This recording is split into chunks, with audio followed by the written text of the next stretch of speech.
people. It is Monday. Happy New Week. It is the 23rd of September. Welcome to TDA, the day after, your favorite news platform and the home of popular culture as defined by the culture. And I'm one of your hosts for today, Martin Royalty. And they call me E-Man, the pro-black activist, TDA producer and news analyst, melanin jam-packed. That is right. Good morning, Brent. Morning. I'm all right, thank you very much. How are you? That's great. I'm good too, thank you. All right, then. Good morning, chat. Good morning, Nine Ether. Good morning, Christy. Good morning, Amy Snow Globe. Good morning, TT. Good morning, Timmy. Good morning, Ghana Greatness. Good morning, Prophet C. Good morning, G Love. Good morning, Abimi. Good morning, Kwarashi T. Good morning, Crud Crew. Good morning, Oyen B. Good morning, K Ade. And good morning, Abi Apia. How was your weekend? My weekend. It was all right, actually. Just a chilled weekend. I just don't like having things to do on the weekend. So my weekend is just gym, church, and then rest in between where I can avoid it. I just feel like the week is so packed here for the amount of time I have on the weekends for me to then do a lot on the weekends as well. Like it really takes me out. Like I see what people mean by it. Anyway, yeah. Takes me out. So I had a very chilled weekend, which is how I like. And I want the rest of my weekends to be, and further notice. Nice. Yeah. How was yours? Mine was good. Spent Saturday, the entirety of Saturday, minus the evening, which I spent with Gina and her family. Nice. With Stephen. Big up, Stephen. Yeah, Stephen and Cahill. Nice. It was cool. I haven't spent hours with Stephen outside. I'm talking TMB. For a while. Of work. Yeah. I mean, it was just TMB for maybe a couple hours, and then we went to get something to eat. Yeah. And then it was TMB again, but then it was catch up. So it was good. Oh, that's nice. It was good. It's really nice. Yeah. Well, I didn't put him onto some Japanese food, but he got put onto Japanese food, a particular type of Japanese food. What Japanese food? It was... Is it wet food? I hate wet food, you know. Like curry. No, I don't like curry anyway because I don't... When you say wet food, like... Curry's got dairy that nearly killed me one time in uni. Japanese wet food, what would that be? Like, you know, like when you got like... Like sauces? No, you don't get the noodles and it's like just bare water in there. Yeah. Like hardly any noodles in there. It's just bare swimming. And then the green leaf somewhere. Yeah, and then you have a random egg in there. What the hell? What the actual hell? Obviously, we got Japanese people in that, but it's just not my... I just don't like wet food. It's like when you... Because it feels like you got dry food in wet food. Like noodles should be dry. I don't mean dry where you're parched, but I mean like... I don't think noodles should be swimming in water. So it's like you got dry food just swimming in wet food, and it just feels like a recipe for soggy food. So I'd just rather not. Like sushi though, so that's always good. Well, these were dim sum. Yeah, see, I can't do dim sum. Georgette's been trying to put me on, but I don't like soft foods. So you don't like wet food, you like soft foods? It's a list. I'm a very picky eater. But yeah. So, what do I eat? Casting your mind back to when it is that you used to date and whatnot, like, was it difficult? No. For the guy? No, just take me where I like to eat. It's not hard. So you have to basically tell him where you like to eat. I always say, what is it? If we're going to go to a restaurant, I always say the first thing, do not take me to an Indian restaurant. Cool. No, absolutely not. You cannot take me to get curry. That's a threat. But I eat most things. I think what I like to do though, I like to look at. I do. What I like to do, I think people just make it sound more complicated. But I think what I like to do is I just like to look at the menu before I go, so I know what I'm gonna deal with. Yeah. Because otherwise we're gonna be sitting there for a while if I have to. So let me know before. Yeah. Like I'm not the kind of person you can be like, oh, I'm just gonna surprise you with food. You'll be surprised when now I'm hangry because there ain't nothing here for me to eat. So surprise. Oh. But I think it just sounds more complicated. I don't think it's that complicated. So what can you eat? What do you like to eat? A lot of things. Like? I like Chinese food. I like Asian food actually. I like Korean food as well. I feel like if there's stuff for me that I can eat, then that's fine. If it's made without cheese, if it's made without dairy, and it's made without mushrooms, and it's made with, I don't like avocado either, that's fine. Morning. No, both her hands are forward. She's going back to get it. She's just staring at the I door. was late because of this. That's not why you were late. It is. I left and I went back. But that's not my problem. What do you mean it's not your problem? Yeah. It is your problem. Because you forgot it. Because you forgot it. Excuse me? You forgot it. when Thank you were very coming much. and I'll tell connected. Daddy that you brought it. Thank you. Mm-hmm. But yeah, I don't think, yeah, I am a picky eater, definitely, because I'm weird with textures and stuff like that as well, but it's not that complicated. Textures are like it tells me. Yeah, that's why I can't have oats. I can't eat oats and Weetabix and stuff like that. Also, it's certain types of textures then. Yes, like soft textures. Okay, oats, soft textures. Okay. Yeah, because it's just, yeah, it's just not my calling, personally. Well, he ate like bean curd and prawns. Do you eat prawns? I love prawns. Does that sound like something that you'd be interested in? Bean I curd love and prawns. Bean curd and prawns. What? The prawns are not separate? No. Can you get a picture up on Google? Please? Yes. That's what I want to know. Because when I hear curd, I heard Tofu. curd in the Bible. Oh. So where's the prawns? It's vegan.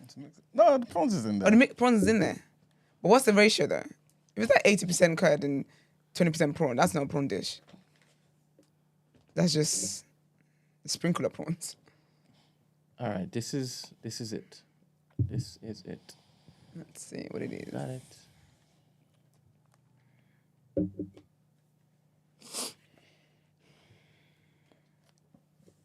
Oh, I'm not in that. You're not eating that? No. Why? Looks wet and soft. All right. Would you at least try it?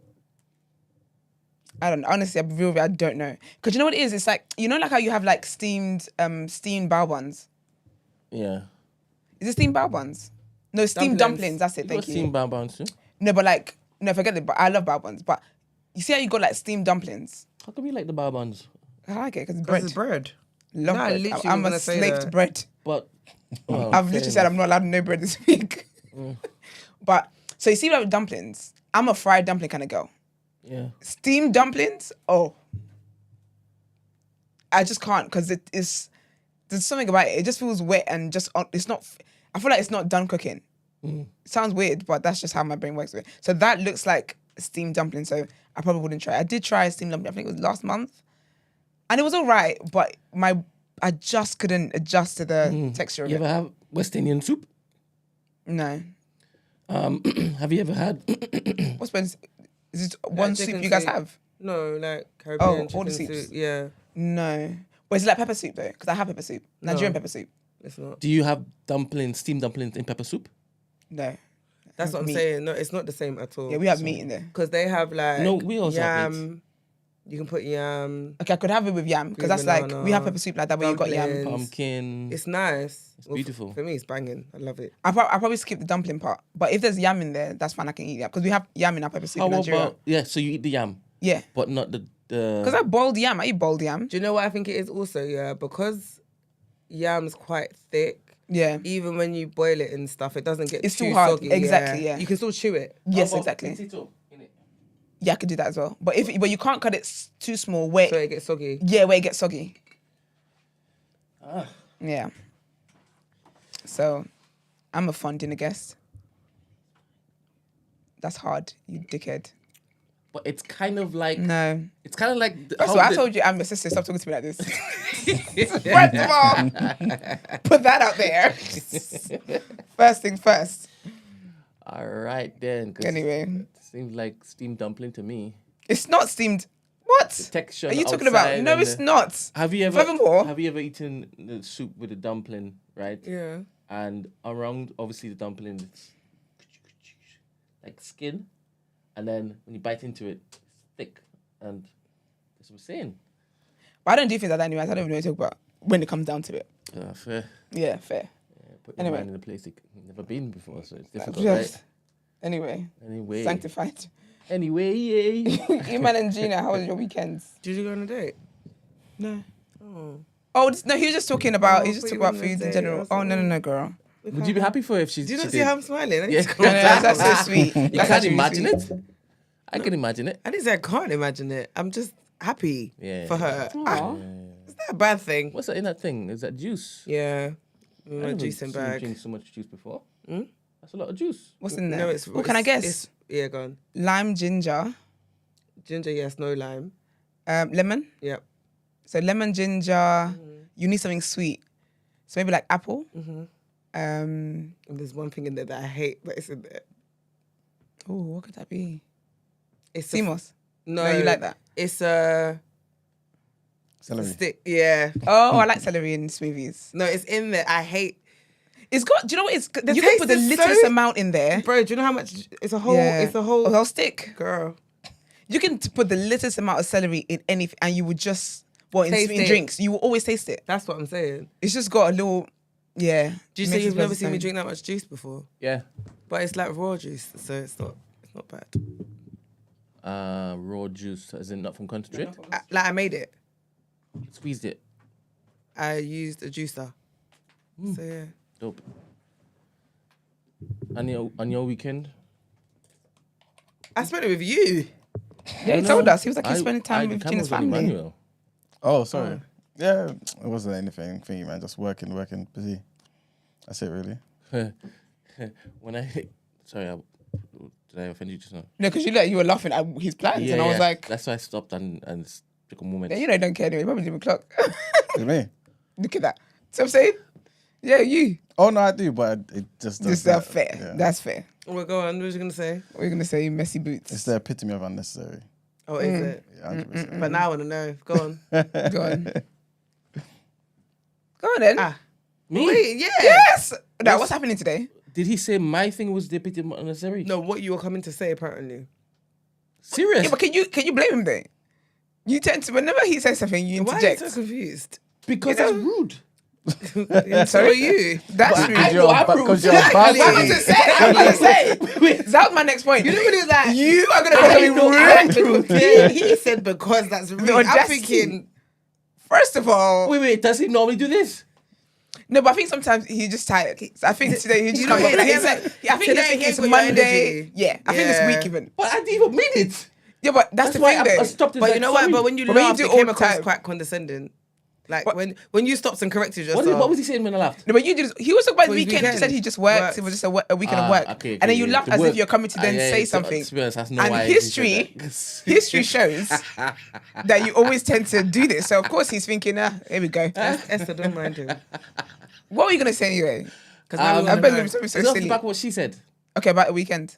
Yeah. So I went into their house, right? Yeah. And cute as ever. No, because you're annoying. Cute you as are ever. annoying. Yeah. me, The because girls are just sat there. this rarely All happens. the girls, right? What do you mean all the girls? And Me, there's my three of mother them. was It's a I was very gonna say, feminine it's- house. It's a very, very. As soon as you walk in, it's just zen, right? He is 'Cause of the lying. Feminine energy, right? No, he's lying. None ever talking, right? Exactly. Yeah. Exactly. Watch TV, and I walk in, and all I hear is penis. What? Oh, All I hear basically. is penis. You know you're an idiot. Let me All let I me see hear- what happened. and none of Do you know them what's mad? flinched. You annoy me because you set the scene of it was just women in there. Then you No, of walked in. course, just said leave him because penis. he's dumb. Anyway, Brent came on a very rare day, yeah, because Yeah. me, my brother, my sister, we never are together. Like, Yeah. I'm always in my room, my mum's in the living room, George's upstairs. Yeah. But we went to my brother's and then I said Brent's coming over. Okay, So yeah. we all stayed Waiting for Brent to come over. Oh, that's sweet. So we were watching, and I was gonna actually put it in the group yesterday, but since we're here, has anyone watched the Monsters documentary? Well, not documentary. It's like a Jeffrey Dahmer kind of. No, thing, I haven't. No. About the two brothers. It's a spoiler alert, but not spoiler alert because the story's out there and it's a real true life story. So it's about two brothers who kill their parents, Oh, wow. in cold blood, and the lead up to basically the whole kind of story of how it happened, Yeah. their court case, whatever. They're still in prison now. Actually, they got wow. life without parole. It happened in '89, I believe. And so when Brent got there, we're obviously watching it, and trigger warning. There is a lot about like SA, Yeah. like child molestation, like all of that kind of stuff. So obviously when Brent's come in, there's a scene where one of the brothers is talking about an experience, and obviously he's been quite graphic. So obviously he's talking about penis and all that kind Okay. of stuff. But I don't know if Brent thinks we're 5, so because my mum's there, we have to close our ears and be like, What did you think? What Oh do you my want them to do, gosh. Brent? When No. I guess I projected my family setup into that particular room. even at this age, Yeah, I'm not sitting down and watching no penis stuff with my father and mother. they don't watching porn. wouldn't say like that, like they're watching penis stuff. It was But if they penis watch stuff. something and sex Well, scene comes I up. didn't know yet what it was when I walked in on this, right? And they were glued to the screen. And then when I sat down now, they asked me if I want to watch something else. Yeah. Yeah, because they don't know if that's your flavour. And you're the guest. Because you're a guest. And he was so like, no, we're watching this. And we were like, no, it's fine. We can watch something else. That's so weird for me. Really? Like, I would feel like I am putting you out. No, but you're a guest. Yeah, but you're a guest, but And also, we if could you- put If I said I pause. want to watch cartoon We would have changed it to would've cartoon. changed and then cartoon. sit down there and watch it, yeah, that's what you do when guests come over. no, sorry. Sorry. You're rude. No. Sorry, man, is that what you do too? I would offer, yeah.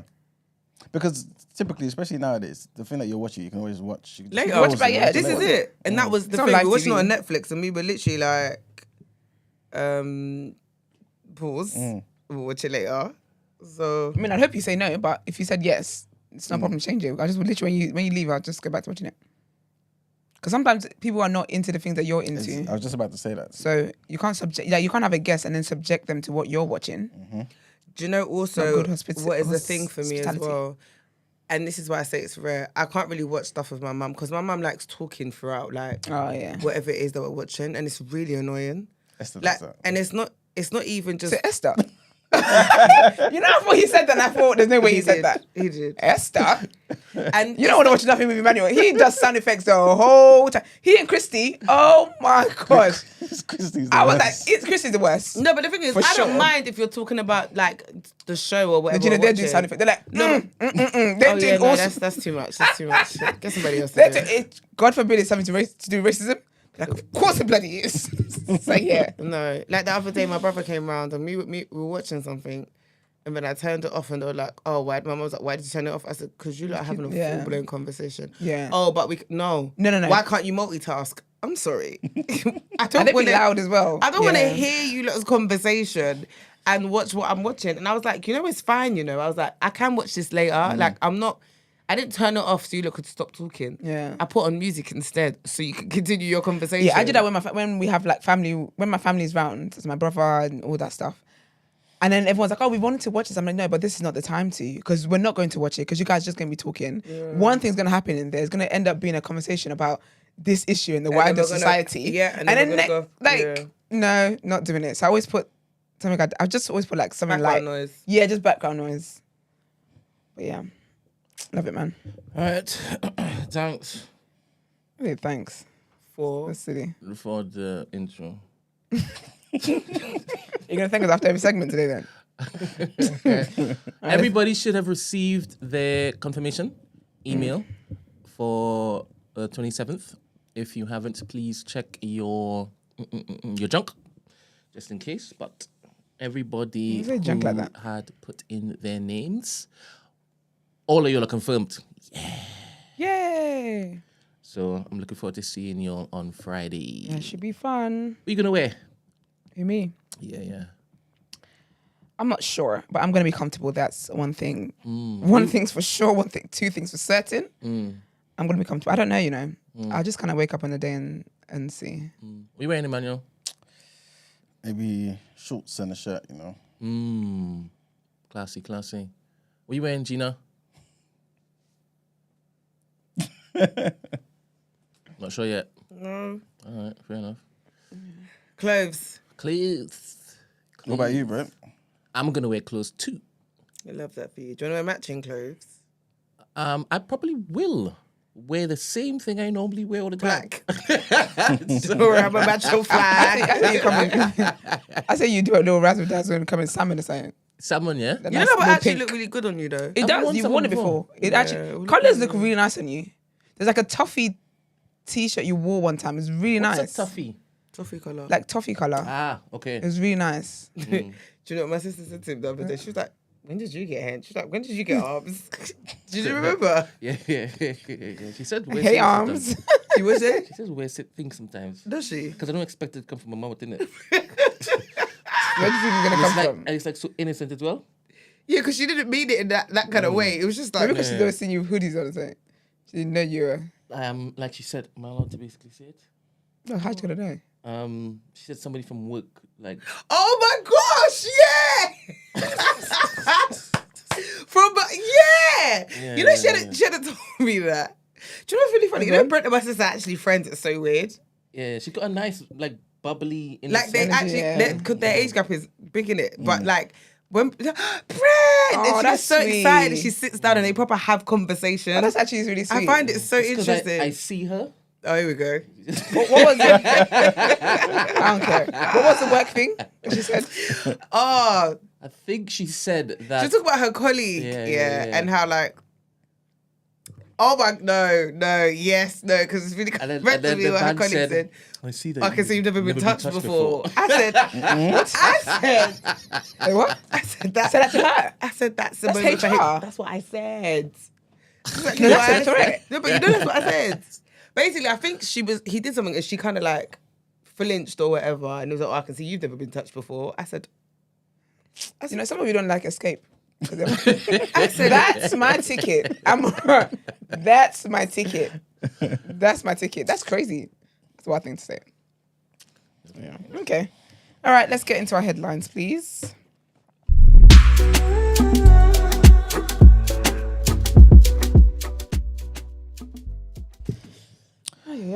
All right, people. So our first headline, Rachel Reeves will pledge a budget to rebuild Britain in her speech to the Labour Party conference in Liverpool today. The Chancellor is under pressure to provide some optimism after Labour's gloomy messaging on the state of the economy they inherited from the Tories. But her controversial decision to axe winter fuel payments for 10 million pensioners threatens to overshadow her speech, with a vote challenging the move expected on the conference floor the same day. Speaking ahead of her first budget on the 30th of October, Reeves will promise that there will be no return to austerity and set out Labour's vision for a decade of renewal. Apparently, she will be confirming the appointment next month of a COVID corruption commissioner to help recoup £674 million of disputed contracts that the Tories have had agreed to waive.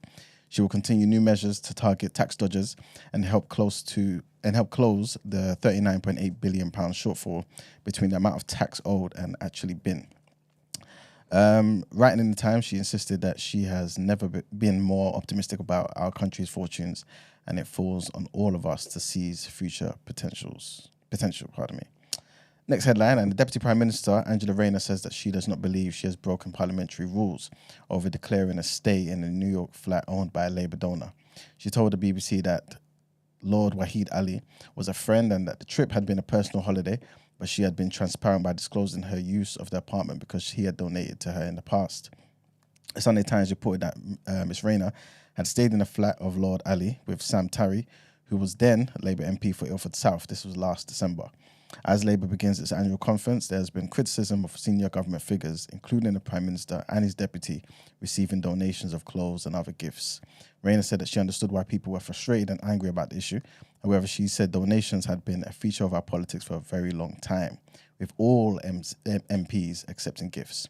She also argued that donations were necessary because of the expense of running for office, but said it was important politicians were transparent about where they had them coming from.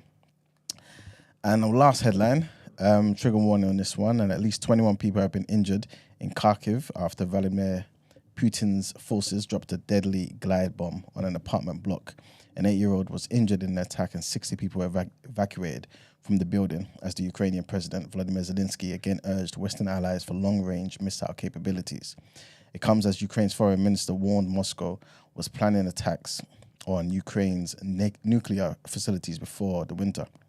He also urged the International Atomic Energy Agency and Ukraine's allies to establish permanent monitoring missions at the country's nuclear plants. And that's it for headlines. How long has it been now? 2 years now, you know. Well, 2.5 years. Yeah, next February, I think. Imagine waking up every single morning knowing full well there's another day you're fighting the enemy. Crazy. 2 years. Yeah. I think it's going to be 3 in February. It's crazy. It's Yeah. actually crazy. And your focus can't be on anything else. Mm-hmm. When you're eating, you're not eating just having a conversation about Netflix with your wife or your children. It's, all right, just sustaining myself so I can basically get back to work. Do you think so? Because you know, like how, like sometimes when you're going through a tough time, after a while, like it just becomes the norm. So I don't feel like every day he's consumed by this war. I feel like things are in place, and unless something drastic happens, and he has to be called into like the back room or something. But other than that, he maybe just actually been Netflix and chilling. Yo, this is mental. Wait. Me or him? No. The thought that he isn't getting daily updates. I think he gets daily updates, but I think the way you're saying it as in like, it's all that consumes his mind. Like he hasn't been living for the past 2 years. When he's eating, when he's sleeping, it's all they think. I don't think it's that consuming for him. He should not be watching. Are you talking about Russian? Are you talking about the Russian president or Ukraine. Ukraine? I'm Because talking about Ukraine is Ukraine. definitely consumed by it. That's Russia. I'm talking about Ukraine. Zelensky. Oh, I thought you were talking about the Russian one. I was like, no, that Putin man ain't is losing no chilling. sleep. You think Putin so? can do whatever he wants to Yes. That man is sleeping with his fan on medium, drooling. And he's having a good time. I think She said- Putin's also thinking like this is probably the time where the world probably sees me as the most vulnerable. So I don't think he can afford to kind No, of. 100%. He's got like other branches to think about, and the implications of this particular thing, of this, that, and the next. Is America now looking to do this particular thing? I have to make sure that I come out and then Yeah. threaten to bomb their place, bam, bam, bam, bam, bam, 100%. But he's not worried about Ukraine in that manner. Yeah, probably not. Not Ukraine. way alone, Ukraine is worried about him in that Yeah. manner. Yeah, that's true. Yeah. Zelensky ain't getting no sleep like that. Oh, no, of he's course not not. watching. My bad. I thought he Can't was- watch Netflix, mate. Yeah, he definitely isn't. If I find out he's watching Netflix, What are I'm you gonna down do? in tools. What? I'm down in tools. 100%. I'm not fighting for him. First of all, you're not fighting for him anyway. So you saying if you 100% Oh, you talking about if the people If I'm a soldier in the that found out Ukrainian that's what army. he's doing. Yeah. What if he did like once a month, just to be with his kids and his family? Am I with my kids and my Let family? his hair down a Actually little bit. annoying. No, They because might hear it though, like just set my head down a little bit. yeah, he's in the house with his family just to try and some normality. Have some kind of exactly, especially if you've got kids. You know your kids. You know kids don't and not care what you got going on. Daddy, I want to go. I want to go to the park. No. Net box. If any of those cameras catch him in the local couldn't. park, Yeah, he's no finished. chance. No chance. Using a swing, Swinging. doing the roundabout. No, I can't see any smiling on his face. Yeah, it's true. Oh gosh, kids can't even go parks Nothing anymore. said. It's tough. Crazy. Anyway, love and light all involved. There's 70,000 people that's dead already That's crazy. on Russia alone. On Russia alone. That's the So same. imagine Ukraine then. It's crazy. Their numbers were higher, I'd probably double. I don't think Ukraine's is high enough for some reason. Is that because they're smaller? Are they significantly smaller than Russia? No, I think they got like the second highest population in Europe. Oh, really? I think crazy, so. I man. think just after Russia.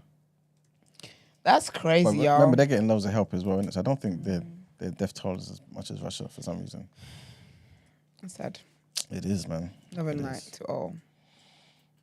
Okay, let's get into our what you saying topic of the day.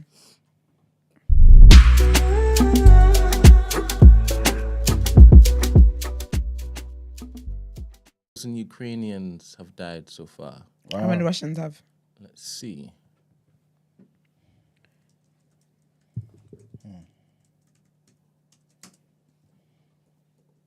Because that's quite specific. Yeah.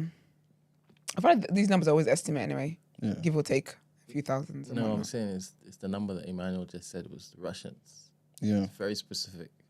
Yeah, if it's 70,000 both sides, that's crazy. Well, it is, isn't it? 70,000. Yeah. And Russia, Mm-hmm. they ain't counting.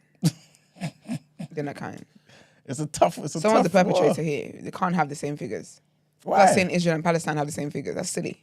Remember, not every battle is like AJ Dubois. It's like some are even. You don't need to let that man Some breathe, man. estimates suggest that the real number of deaths could be significantly higher, potentially exceeding 100,000. Of course it is. They told people that 5 people died in Grenfell.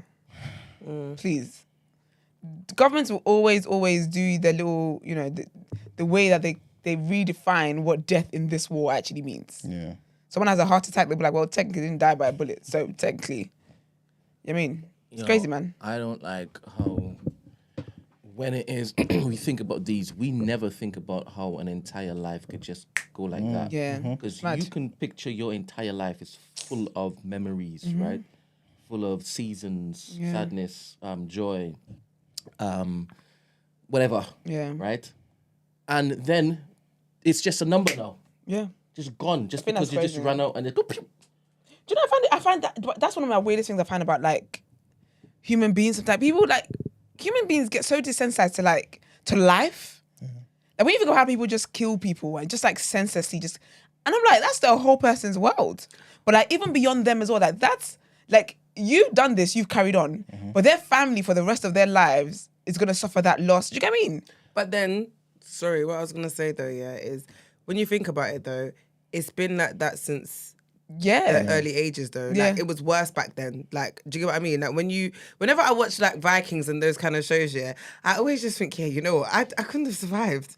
Because you know when you're in beef with someone, it's to kill. There's no other alternative. You're not scuffing just to prove a point for teach them a ego. lesson. Someone is dying on the line. Every time you're in conflict with someone, your life is on the line. So I think it was worse back then than it is now, to be honest. I think they were a lot more desensitized. When you've got killings where everyone's just in the village, in the middle, watching, little kids, whatever, like, I think, do you know what I mean? It's mad. I also think the quality of life factors in heavily, right?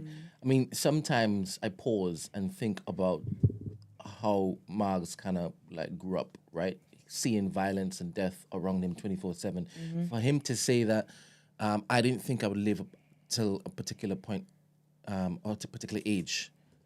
I can't countenance that because I had good quality of life. Yeah. My future was spoken about. Do you understand? I pictured myself with grey hair because I wasn't going outside with a knife in my pocket, or I wasn't cooped up in some bando. You were being chased up. Yeah. It's sad So though. how my life, my mind basically processed things was completely preservation. Do you understand? Enjoying this because not that it will never happen again, but I might if I have money. But it's not a case of I might see my up and so I'm always doing this. Did you ever think about death growing up there? Me. Yeah, like, because I feel like I've always church, been... in church. Hellfire. Okay. Pew, pew, pew. That's the only Fireballs. time. That's the only time. Because I feel like I've always had a consciousness of life is, like, you could die at any point. Yeah. Of, like, this whole life is short thing. And it is, regardless of whatever age that you die. But I've always had this consciousness of, like you could just be here 1 second and gone the next. When I think about it, I didn't even... Who's the first person I knew that died? My great-grandma. And I think I was maybe like 12 then, 11, 12. But I don't know why. I've always just had that in my mind since I was a kid. That, like, you can be here 1 second and gone the next. Serious. Always. I mean, when you popped out the womb, a lot was happening, to be honest. What was happening?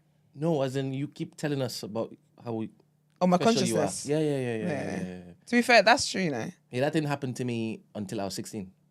Really? Yeah, when I got saved. So interesting. Yeah. I've always had a consciousness about death. I've had times where I felt like I was dying. Nothing was happening to me. I felt like, oh, this feels like my last breath. Sounds crazy when I say it, but I actually felt like I don't think I'm going to wake up in the morning. Obviously, I did. And I was like, okay, well, go again. Live to see another day. Nothing crazy was happening. I just felt like there was just a feeling in my spirit. And I was like, okay, might cross over. So interesting. Anyway, we're spiritual beings, so. Put your pen and paper down. What time's up? yeah, of course he is. Of course he is. Anyway, you're having a conversation with Brent yet. The whole time he's thinking, what have you said previously that I can clip this with? The gift that keeps Sensitized. on giving. Anyway, What's the topic of the day? what's the topic of the day, man? What are we doing today? We're tackling today. What's the thing already been pressed, yeah? Yeah. Long Okay, time. cool. Sorry. Brent, there's a video I want you to play. I was looking at. Sorry, Manuel. You alright? Shut up. No, you what is with already you? interrupted him. What's this thing? Go on Did, anyway. did Stephen have a word with you about how you treat Manny or something over the weekend? You said you had a HR meeting. Now you care about his wellness. Well, this Monday. Mindful Monday. I was looking to do clips yesterday, right? And I'm like, I think I should do a out of context Esther page. A page? Page. A whole page? A page. Like, I was looking at like a section. And what do I say? This had nothing to do with anything, but the exchange was so crazy, and you ended up doing that. What did I do? What's that? I don't know. It's like a horse riding. Oh my gosh, yes, I remember that. No, but- No, it was to do with horses and then. then I Don't do that to said, me. I said, what? You're limiting black women's prowess, and you're like, You did some weird facial like contortion, and in that same 5-second thing, you end up doing. Send it to me before you post it. I've got to give my approval for these things. If I can make the page, right? Send it to me Esther before you of the post context. it. But to be fair, I do have very random... Like, the way I speak and like the way I jump through things is exactly how my brain works. Like, I'll be dealing with something, and I'll be like, oh, actually, this thing. Then I go back to that thing. Then I go back and finish what I was initially doing. It's crazy. Anyway, unicorn. What are we tackling today? Race. Oh, gosh. Yes. It won't be a long one, to be fair. It's Monday, man. Yeah, we're black every day, I'm very aware. We're very aware, but can we have like light Monday or something? Like, you know what I mean? You Beginning of the mean? week, we start off a bit soft, then Wednesday, hump day. That's true. That's Full vim. Yeah. But you're not then here on again, Wednesday. no, but then again, then Even my sometimes. That's how you do it. That's what I said. So Mondays and Wednesdays, we like, baby. We like. I'm making a to be vibe, fair- man. To be fair, this one isn't really a heavy one. That's what you That's what you say. say. No, it man. isn't. We're gonna be That's what 2 you say. hours here. Bro. Christy's gonna call Okay. in. Black You know, you Rob's should gonna have- you call should in. have wrapped Brother. So there's certain people dial up the line. Stacey's gonna come with some questions. People are Literally, gonna we try to go- cook Stacey for the question. We gonna be here for about 10 hours. So I park outside now. I gotta go. But yeah, all it is basically, mind of it. Like, is race just a state of mind? What? That's all it is. How is that light? That's just, you'll see. Sounds like a Daryl Blake lecture. Okay. Is Brent loaded up the video? Hope so. You know, are you? I am. Oh, okay. Did you manage to watch the boxing on the weekend, Esther? No, I saw the clips going around. I thought it was very rude. People are very rude. You know what's sad, yeah? So Though, yeah? sad. Let me tell you what's so sad about human beings, yeah? It's like they're gonna love you or hate. Like everyone's gonna pick a 100%. side based on Bro. your performance. Bro. If AJ won that fight, the They will same be the people best creating since these sliced bread. memes, yeah, will be so far up his anus. Yep. Okay, So Gina. far. No, they would. They'll be so far up there, right? Do you get what I mean? People be now posting pictures of AJ. You know what made them do this? Yeah, that is. That's all you're gonna be seeing. But now, because he lost the fight, like We hear what? it's man. a damn No one's shame. loyal. No one is. Charlie, nobody is your So friend. you gotta isn't mind it? your own, boy. Literally. Could be I'm you at glad any that point. We're gonna have both female voices when it's the males are talking during the sports section. Depends how long you spend on the what you No, say. no, it's gonna That's be. why this ain't gonna it's be gonna that be. long. To It be won't be. frank. To be because- frank. All right, it's all right. Okay. All right, let me play it. Mm-hmm. There we go. Self as black. What do you see yourself as? I'm a white person. You live the Afrikaans culture. I mean, your man is Afrikaans. I don't identify as being black. I was brought up white, so I couldn't learn how to be black. I always thought of marrying a white man. I never had the opportunity to learn from black people. So I'm white. I don't see myself as black. What do you Where's see she yourself from? If as? you I'm a South white Africa, I person. swear to God. She's South African. Why did you do this to South Africans? It just so happened to be. Your algorithm has fixed itself to give you South African dilemmas. Listen, you I know what? didn't look for this. This thing found me. So I'm literally just. It's But not do- even about where she's from. Do you know what? This is interesting though, because the last time we were talking about these things in relation to South Africa and whatnot, it's been. What has it been? It's been them saying that it's been the African conversation where the white people can be African. So this is interesting now because I want to know what South Africans think if that lady is white. I think the good thing that saves your ass Okay. is, like you said, it's not about her being South African. It's just the topic is generally Yeah. because Yeah. we've seen it. Do you not remember the other guy, the American guy with the black guy, where he sees himself as a Caucasian male, and he's got like an afro, dark skinned guy, and it was trending on like it's and it's quite funny. It's been going around for time, and it was kind of like. It was like those Maury shows where where you've got a person and then there's like the green screen where he's talking about his experience and how he identifies as a white man. Some of y'all. No? I haven't, Anyway. I haven't seen that one. But yeah. Yeah, Can she be white? Yeah, exactly. Basically, can No. she Is she adopted? Because I don't know. Let's assume she is, because like she said, she had no opportunity to learn From black what people. being black is. Yeah. Yeah, but that doesn't mean you're black though. That doesn't mean you're white though. The thing is, But does it mean, unfortunately, is she black though? she can't be white though. She's not white. Like, you're not white. but she is black. Is she black? Yes, course she's black. Because she's black. She's black because her DNA and genes say so. Yeah. Don't matter who raised you and whatnot. Like I She's can an- understand. She's an IC3 female. Sorry. Okay, I'm not Can bringing that we out. ban him? For 15 seconds. This is I'm not involved. What does it say?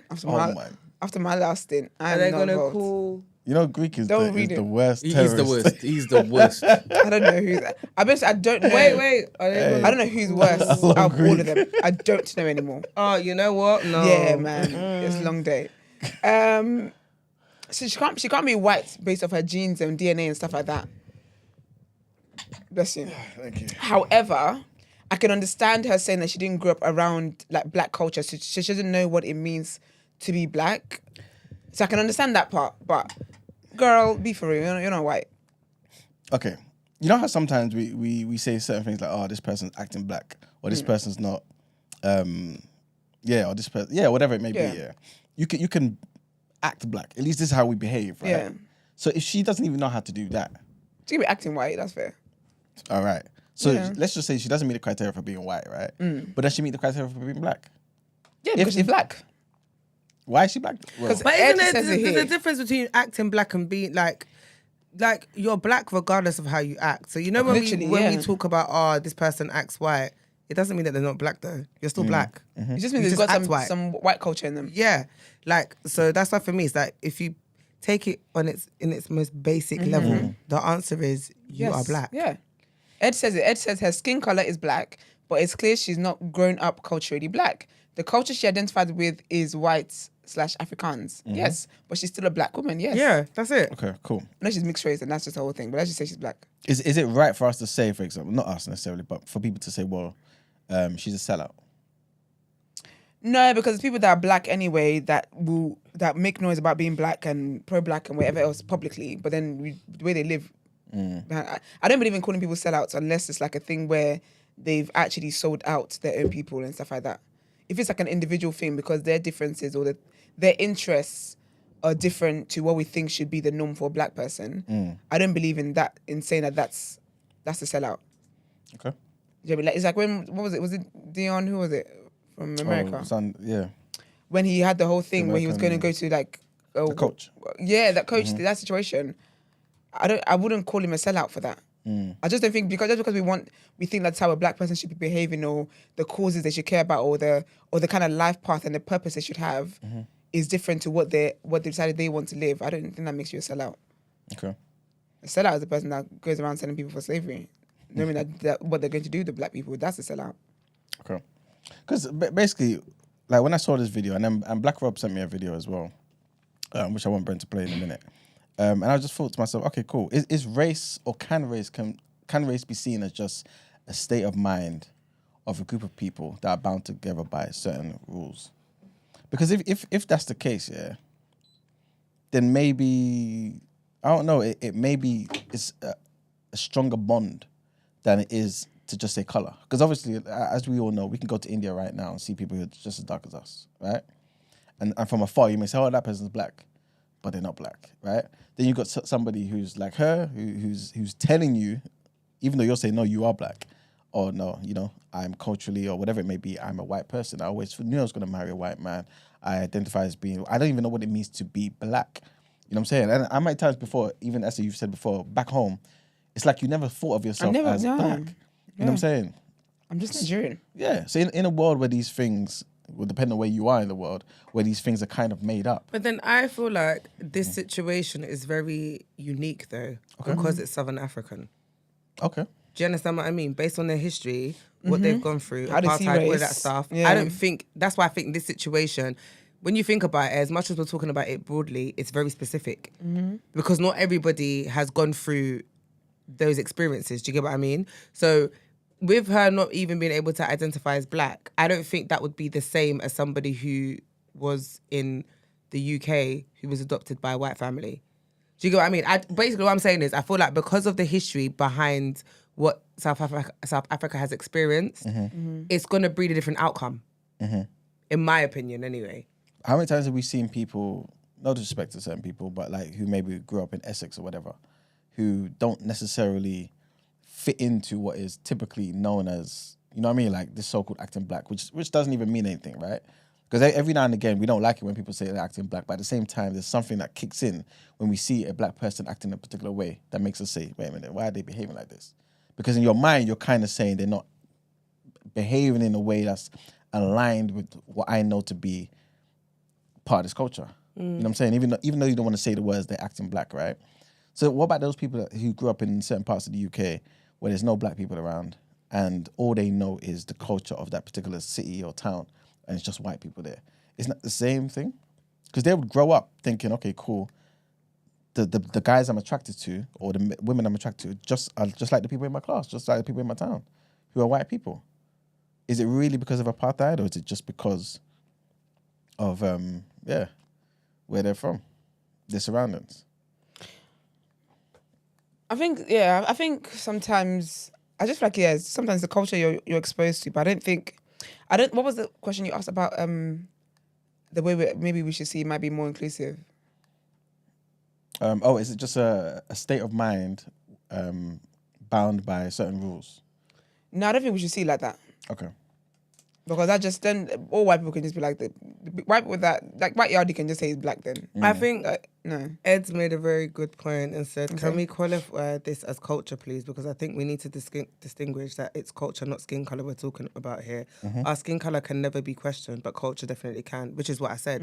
On its basic form, she's black. And I agree with what Ed's saying, but the reason why I'm saying it like this, because obviously I know we're all aware that racism because she said she's white, is a skin thing. Yeah. But the reason why I'm saying is because sometimes you can look at somebody who says they're black and you would say they're black, but they're not black. We had the whole Rachel Dolezal for the longest while. What do you mean they're not? As in, so they're actually DNA genetics not black? Not black.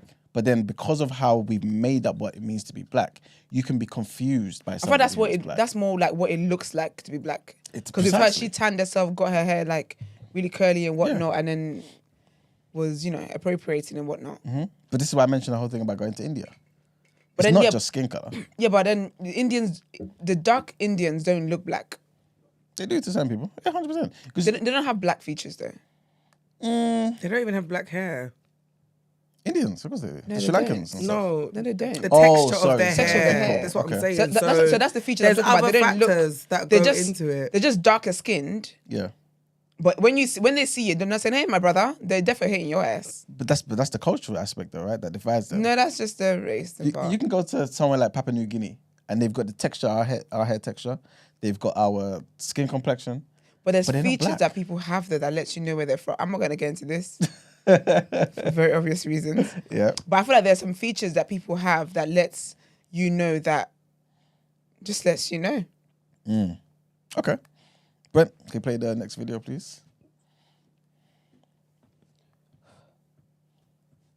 And basically, this is just, I guess, one of the rules that I guess could be injected. Okay.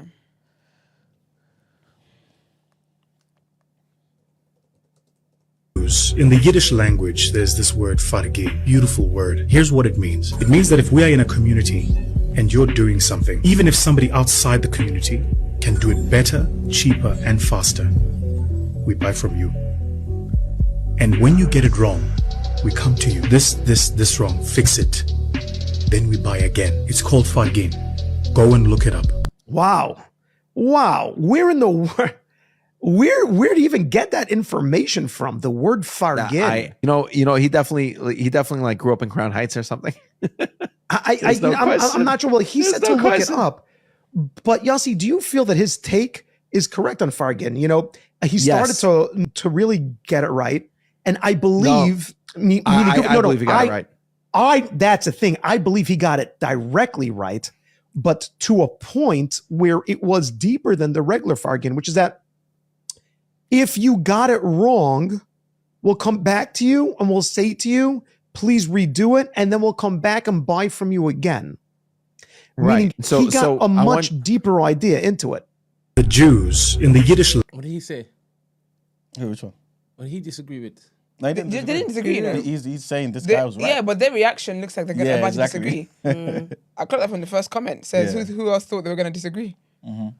So they're saying he's right with what he's saying, but it goes even deeper than what he said. So they like the poetry in it. Basically, they're bigging him up. Oh. Interesting video. So are you saying that we should adopt this in the black community? No, I'm basically saying like Because I'm literally like, I don't get the relevance. no, I'm basically saying that there's something that binds them. You know what I'm saying? Regardless of where they are, there's just something in their belief system. Because obviously we live in a day and age of people will say being Jewish is a race, right? Some people will say that. You may disagree, but what I'm trying to say is there's a state of mind potentially, right? Or obviously how they look, DNA, things of that nature too. But there's also rules, a code of conduct that kind of guides them as well. If that's missing, and if the whole identifying in terms of your color, the whole state of mind is missing, is it really a race?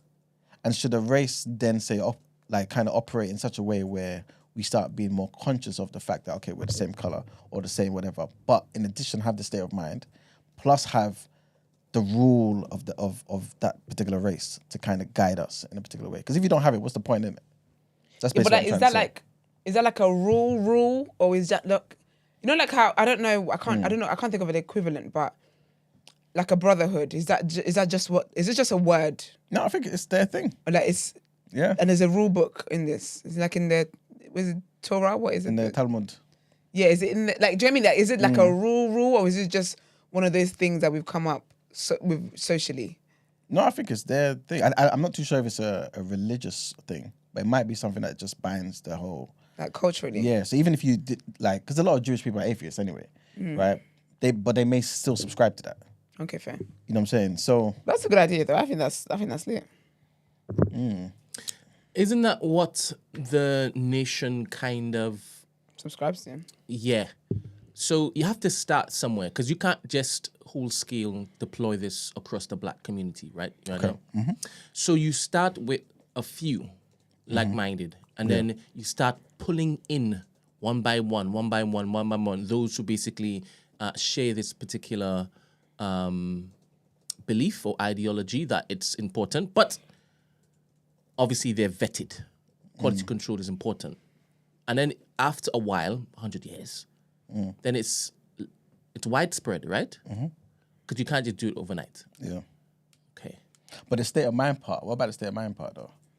So I guess you're basically saying obviously those people who are about that life need to obviously share that state of mind as well, right? Yes, But as how- in spread it. Yeah. Yes. But how does it spread so that everyone takes part in it, if not everybody it spreads to necessarily sees themselves as black, for example? Sorry, I started by saying this is what a nation does, right? You start with a concept that they could all kind of rally around. And these are the rules within this particular concept that you have to abide by. All the other things are taken care of. There are resources there. So your quality of life isn't really impacted, so you can adopt it, right? And then you continue growing from there. You preach, you preach, you preach, you preach. You get people who are Christian, atheist, Scientology, African spirituality, to travel to Chicago and come back on a platform and talk about how dope it is. Yeah. Agreed, man. Well, this is what you've done. I guess so. Which, by the way, thank you for mentioning the nation. This weekend was a very significant. You didn't mention it when we Wasn't asked you that how was your weekend. significant? You didn't mention it when we asked you how your weekend was? No, I didn't do anything. I'm just saying, it just reminded me though. But why did you have to be reminded for? Is that significant?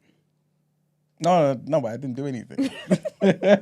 I'm just saying. Like, why was it significant for your people?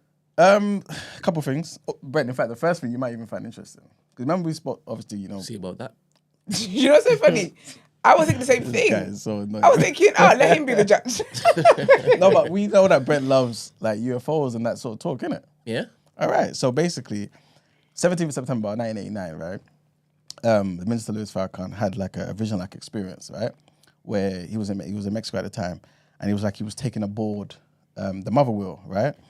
Mother Will. Wheel. Mother Wheel. Yeah. I don't know what that is. Okay, so it's what I guess in today's vernacular you basically say is a UFO. Oh, it's a thing within the nation. Yes, Okay. 100%. It's one of the core things. You know what I'm saying?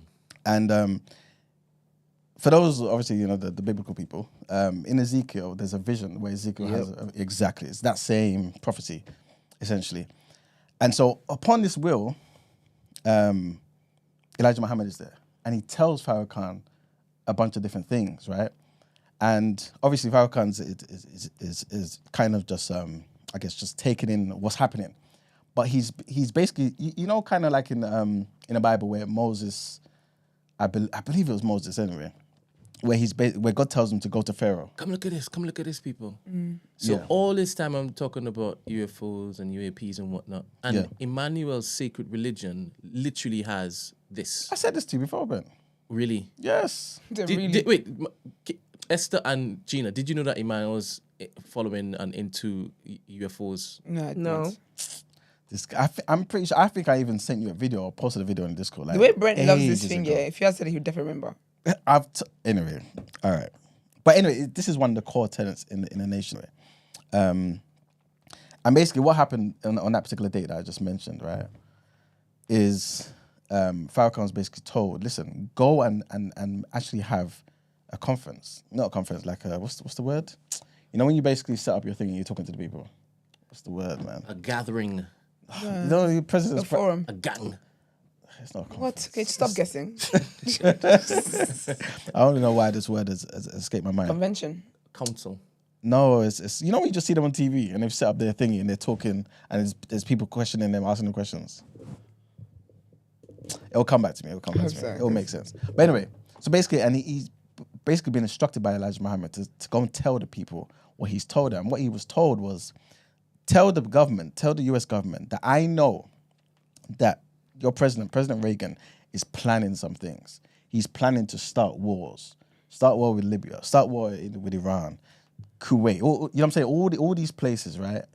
And let them know that you know. And the evidence of this will be, obviously, the fact that you've revealed information that no one should know about. That the president and his Joint Chiefs of Staff are actually planning the war. So he's done this. And I believe also it was said that after he does this, basically, there will be signs, that, for lack of a better term, signs and wonders. And you will actually see these UFOs, these UAPs, what they call today, in the sky. That same day. So many different platforms in America. And this is fact, by the way. People can go out there and do the Googles and all that sort of stuff. Reported seeing UFO sightings all over America after he's given his speech. So yeah, so that was just a significant event that happened in 1989. And also, yesterday, 1931, was also the day that basically Elijah Muhammad, who was Elijah Paul at the time, met with somebody by the name of Master Farad Muhammad. And that was basically, if not for that event, right, pretty much the course of history, everything that we see today would be drastically different. There would be no Minister Farrakhan. There would be no Malcolm X. There would be no Muhammad Ali. There would be none of these people if not for that encounter, you know what I'm saying, September 22nd, 1931. So yeah, that's what I was going to Would say. there have been a U? Press conference. Thank you, Oye. Yeah, that's what I was trying to remember. What's that? It's a question. Would there have been a U? Not in the same capacity. Definitely not. Less not. melanated and jam-packed. Hey, I mean, the melanin will still be there. That's just from on high. You know what I'm saying? But the mindset Not on high. may not be exactly the same. Because I'm influenced by Marco. I'm influenced by Farrakhan. I'm influenced by the nation. You know what I'm saying? So 100%. Not to dwell on it, before we move on, before you started rapping, the confidence levels that you had, did you ever think that you would be on this show speaking to thousands? I didn't think of it, no. But there's no podcast at the time, innit? Not podcasters, and just confident enough to put yourself out there is what I'm saying. You know, the thing is, you know, when I've always thought, I guess there was something. Because you know when you gravitate to a particular message and you feel like in some capacity you're meant to be part of that. Think about the same question to you, please, Gina and Esther. You know what I mean? So I knew I was meant to be doing something, and I guess for some reason I always thought my mind and the things that, the way I maybe would say it would be something that I would have to Was gift. that's something that you're talking about? Yeah. Is it when you were watching like rappers on TV. No. What was it? It would be legendary black historical figures. All right. So when it is read up or watch videos and be inspired by them, you got that tingle. Yeah, 100%. All right. That's why I think I think everybody gravitates to certain orators, but I think certain orators, you know what I mean? It just gets to me. You know what I mean? Because it's like, okay, cool. I recognize that this gift is not a normal gift. Like, not, to me, anyway, I mean, people may think I'm being biased, but to me, nobody speaks like Farrakhan. Ever. Malcolm. Ever. Martin Luther King. Ever. You know what I'm saying? Okay. How about you, Gina? What was the question? What was that Sorry. moment for you when it is that you told yourself, all right, I need to present myself in front of people and be more than just the voices just banging around in my head? Because you used to be like behind the desk, innit? Yeah. I don't know. I can't sit here and recall like a aha moment. It kind of just happened. So you being a teacher of women, an empowerer, that just happened. You just woke up one morning, it just happened. Yeah, it wasn't. You know, my story is not. Nothing's been planned. It's always been spirit led, isn't it? So, I feel like it's God, isn't it? Do you know what? Secretly though, I feel like, you know, when God went to Moses and said to Moses that you need the Egypt, Moesha. and he basically said, "Oh, you need to go and speak to everyone," yeah. And then he was like, Moesha. "Nah." You say Moesha? Oh, you know, I thought he said that. Just remix it. Oh, because I'm Moesha. And he basically was like, "You need to go speak to everyone." And Moses was like, "No, God, I can't talk. I'm not well equipped and stuff." Like, I feel like it was kind of like that for me. Like, I kept battling, but mine, like I said, mine was more. It was the quitting of my job thing. I think that's what was the big statement for me, because I battled with it for ages. Where I was like, I can't leave my 9 to 5 because this is just a hobby. So how can this be my full-time job? Do you get what I mean? Yeah. So it was with that. I think that was, and then when I quit, that's when I kind of got forced into where I am. All right. So, were you a Christian then? Yeah. Do you think that Holy Spirit arrested you? Because if you were no, a Christian, 100%. Let me tell what you- spirit would it have been? No, the reason why I know that it was, the reason why I It's the say Holy Spirit. it was spirit led also is because, remember I told you I had confirmation twice from 2 different people? Are you talking about meters after 7 days? You think that we just have meters after 7 sorry. days? All right, so basically what happened was I wanted to quit my job, right? And I set a financial goal in my head that when I reach this goal, I'm going to quit. Then I reached that goal and I was like, I'm not quitting, I'm scared, right? And I kept changing the goalposts as to when I'm going to quit. And then, but I knew I really wanted to quit, but you know when you need confirmation, I just wasn't sure it was the right thing. And I knew that God put in my heart to do it, but I also just was just like, yeah. So then twice I had 2 different people come to me and say they had a dream, and their dreams were basically what I was experiencing. So it was like, one of them was my client, and she said to me she had a dream, and she referenced, it was so interesting because she used like a metaphor of us training. Like, she used one exercise that we do, and it was basically like using a harness and pulling you back, and it was so dramatic. But she was basically like, God told me to tell you that whatever it is that you're trying to step out of your comfort zone and do, just do it because he's got you. And I was just like, Was she aware that you were wrestling? no, with these and that's thoughts? what was crazy, because I hadn't told her that I wanted to quit my job or anything. So I was just like, okay, cool. And then somebody else came to me and was like, oh, I had a dream that like you were doing your thing for, and I just thought, who you lot been talking to, kind of thing. Because again, it was something I kept close to my chest and only like my family knew, and they weren't family members. So after that, it was like, okay, this is clearly the conviction that I need. So let me just get over myself. And then I read the book Feel the Fear and Do It Anyway, which is one of my favorite books, and I always feel the fear and do it anyway. And it's a book I've read like 3 times. Like, anytime I feel like I'm in that space, I go back to it and I read it, and it's really good. And so all of that together was just like, It's time. yeah. Feel the fear and do it anyways. That's powerful. Very powerful, It's man. literally, the book is so good. At what point did you say, okay, cool? Because obviously, I'm assuming once you quit, you still felt the fear, right? But you still kept going, right? Yeah, but and you know it was interesting as well. When I quit, I didn't. It was mad. I quit and I didn't. There was no structure. It's like I quit my job and then I just started sleeping. It sounds dumb. No, but you know why? Because at that point, prior to that, I was working a full-time job. I was doing meal prep full-time and I was doing PT full-time. So I literally I couldn't breathe. My life was consistently, I had no social life and I was just consistently working. I was so tired. So when I quit, the lions, I was on vacation. And I think after a month, I was like, okay, do you know, you didn't get paid this month from work because you don't have a job anymore. So you need to get your ass in gear. And so, yeah, and to be fair, I did quit. And then I said I was going to give myself a year to like really see if I could try a thing. And then, yeah, I just kept going because I got so comfortable working for myself. The thought of going back to work in an office or work for someone was just, I was just like, no, I need to make this work. There's no plan B. Esther, when you got that little... Well, the year was 2011. I'm joking, it wasn't. 11. I don't know, actually. No, I do know. I feel like I've always known that I think differently and I just, my mind works differently in general.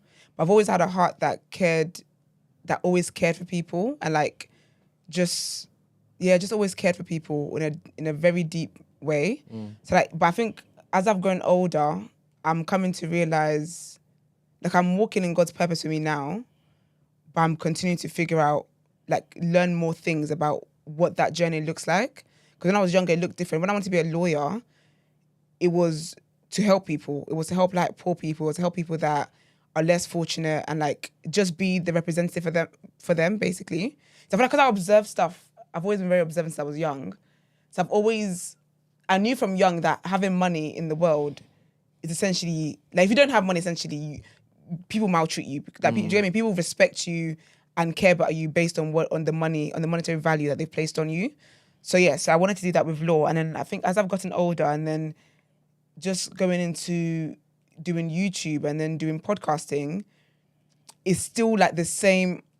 I'm still doing it with the same goal in mind, the same purpose of reaching out to people and helping people and stuff like that. So it's like the goal and the desire is the same. I'll say the desire is the same, but it's just manifested in different ways now. And it continues to do so. So I can't really say exactly when it was, but I would say I've always had the kind of empathetic heart I've had since I was very, very young. Like my mum told me a story a while ago. She was saying how when I was younger and we were meant to go on holiday, but it was like this family that really needed, basically something tragic happened to them. And she could help them, but that would mean we couldn't go on holiday. So she said, she sat me down and she's like, oh, basically this has happened to these people. And I was like, oh, just give them money we're meant to go on holiday with. And she was like, before she even presented me with that option, that was the first thing I said. So I feel like it's always been there. It just continues to manifest in different ways. Amazing. I could picture you with the stack of law books, like walking into the courtroom. And putting it down and doing that. Yep. But you looking to be patient and wait your turn to talk? I'm not sure if I see that. Never hear bullshit now. God is still working on that. Listen, God is about patience.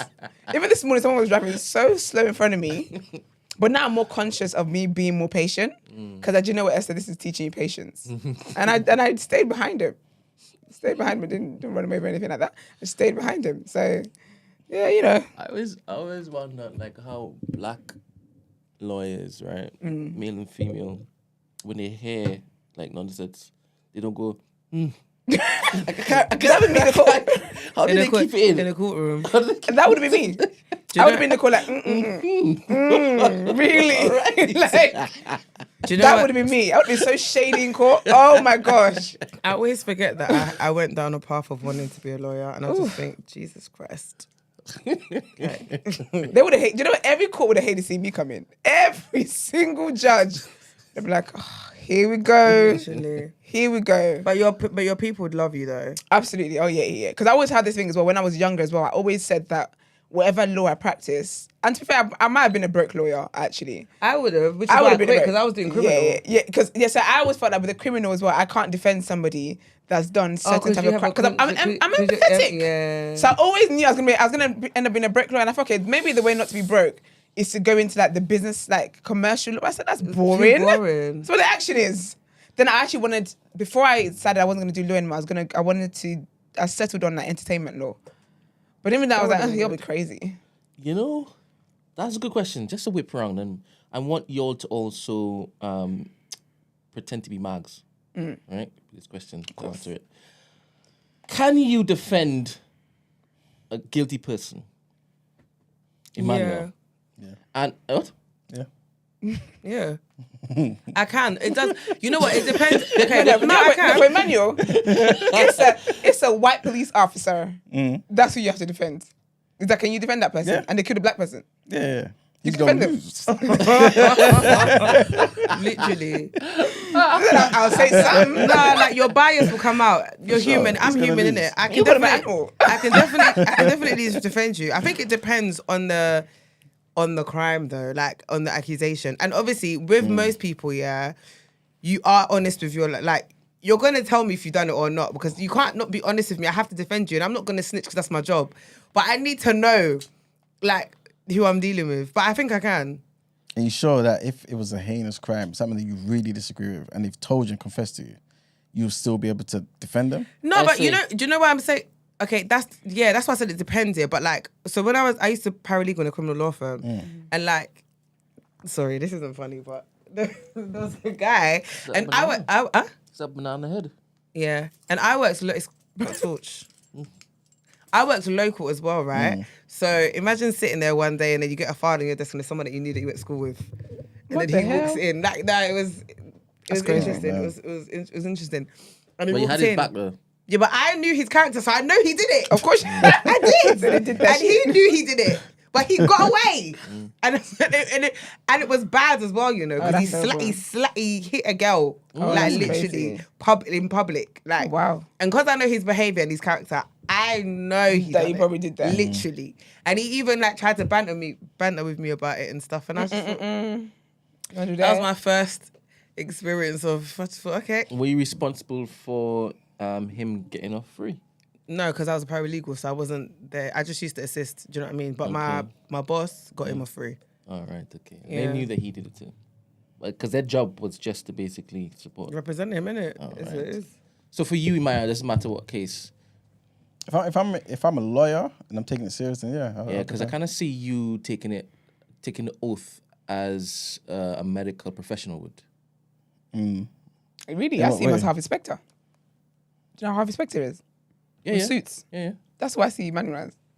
Oh, Yeah, I just think- elaborate. there's a lot of credit. I think he to would. him. I think he would like, not that he wouldn't care about people's lives and whatnot, but he cares more about having a reputation of he wins all these cases.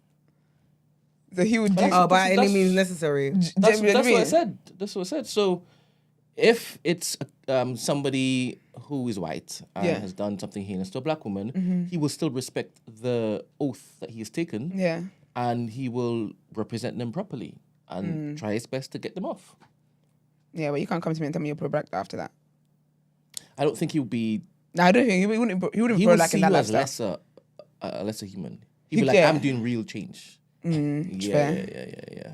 Yeah, I couldn't defend someone that's done something crazy. I just can't. I'm And not. I don't think that means that you'd be a broke lawyer. But do you know what is interesting? This though, world? yeah? I think. Yeah, no, I'm just thinking about it because I'm even thinking about when I was a probation officer and the way I used to let my young boys get off scot, like literally because of my bias, the fact that they were black and they were boys and they were. Do you know what I mean? Like, Yeah. I was always turning a blind eye and like, Yeah. cause I just thought, guys, man, I want you to do better. I Do want you you know to what I do mean? better, yeah. So and yeah. That balance between you being an enabler Basically. and you realizing that they could change, Yeah. but they probably didn't, did they? You know what? Not all. probably No, didn't, I don't did know they? if I don't know because to be fair, some of them, are strangely enough, I'm still in contact with on social media. So like, Still up to the same. no, they seem alright. But some of them, it's like, you know when you know when it's like it's so easy for you to sit in your seat and tell someone to like change their life around, and it's so easy, and it's like you're not you don't live that. You can't. I can't even put myself in your shoes because I've never lived that lifestyle. Do you get what I mean? So I remember with one of my boys, like both his parents were like crackheads. He grew up in the system. He's older. His two older brothers were like on road. So he kind of, do you know what I mean? And it was like the way life just hadn't given him the opportunity to really try another route based on what he was kind of like the environment he was raised in. So obviously he went down the same path and came out and then like was trying to like change his life around and stuff. And obviously there's me screaming fitness, you know, like BPT, like do all that kind of stuff. And he was just like, Mrs. I hear what you're saying, but he's like, it's not straightforward. And it was like, for real, it's not, because I'm not coming from where you've come from. I don't have the trauma from my parents. I don't have that the people that you look up to. Like, do you know what I mean? So sometimes it was like I did feel like I'm so privileged, and I'm sitting here just basically saying to you like, oh, just change your ways. Just change your ways. Do you know what I mean? And it's I'm not even meeting you in the middle. Like, out of all the jobs that all three of you have been through, can y'all remember the point where it is that you were like, all right, the good intentions, me coming into this is gone. I'm just basically clocking in, clocking out, clocking in, clocking out. Yeah. Can you remember each time? Yeah. Did you always go in with proper intentions and then? Yeah. Yeah, I mean, you want to do good at your job, innit? And then after a while, it just became, I'm here to collect a check. Like, when I feel like mine will be like my retail stuff though. Like mine will be more my, I wouldn't say like my postgraduate job. I would say more my retail. There was never never any intention in retail, boy. Once you go through like 2 next sales, steal the top, bro. Steal it. I'll take the tag off for you if you want. Like after a while, you just stop caring. But that's how I know that I need to move on. I don't like being like that. Serious. Cause I like to if I'm gonna be dedicated, I like to be dedicated to things I'm dedicated for. Even if it's the most irrelevant thing, even if it's not that important, I like to give my attention to it. I like to put my best foot forward in everything I do. But when I get to that point where it's just like, I'm just like, yeah, I can't. That's how I always know that, yep, your time, you're done. You like being good at your job. Yeah. Yeah, I hear it. I think mine was similar. So like, you know when I start to hate work and I hate going into work and I wake up in the morning and I'm depressed over a long period of time. It's not just a one day thing. No, I'm actually starting to hate coming here now. Yeah. That's when I'm like, yeah, you gotta go. Yeah, because even my next one, because I'd graduated uni and I was still working there a few months after that, still job searching. And I actually quit the job without having another job. And then God works in mysterious ways. I got my other job before my notice period. I think the week I even handed it in. But I was just so over. I was like, I'm over it. Like, and I was like, there's another sale coming up next. Hell no, I'm not doing it. But who was it that said before? Was it Ed or was it Bodge? Who was it that said Demi and Iman in a courtroom? It was Ed. Yeah, Ed said Demi and Iman in a courtroom were funny. That'd be hilarious.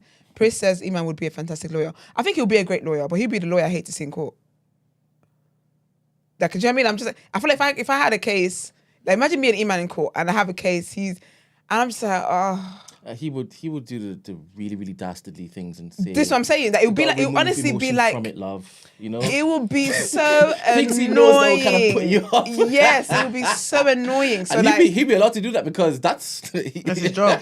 do you know what I mean? I'll be there in my little cute little Toyota Camry, who's flying in his Ferrari. Yeah, I objection overruled. Do you know what I mean? Like, it's just gonna be like, he's gonna be annoying. He's gonna be mind games. He's gonna try and meet my client behind my back and tell him to take the deal. Like, it's gonna be stupid, annoying, foolish games. You'd actually be a sick lawyer though. Yeah. He'd be annoying as heck. But yeah, he'd be a good lawyer though. Definitely. I feel like you'd be like a good corporate lawyer. It almost when the people are trying to do a class action suit. and the company's like, we'll give them $1 million each. You better, you don't need to do that, trust me. All right. I'll get them to take 10 grand. So before we move on to the next headlines, last question, right? We've just ascertained that if in a different life, Iman will be a great lawyer.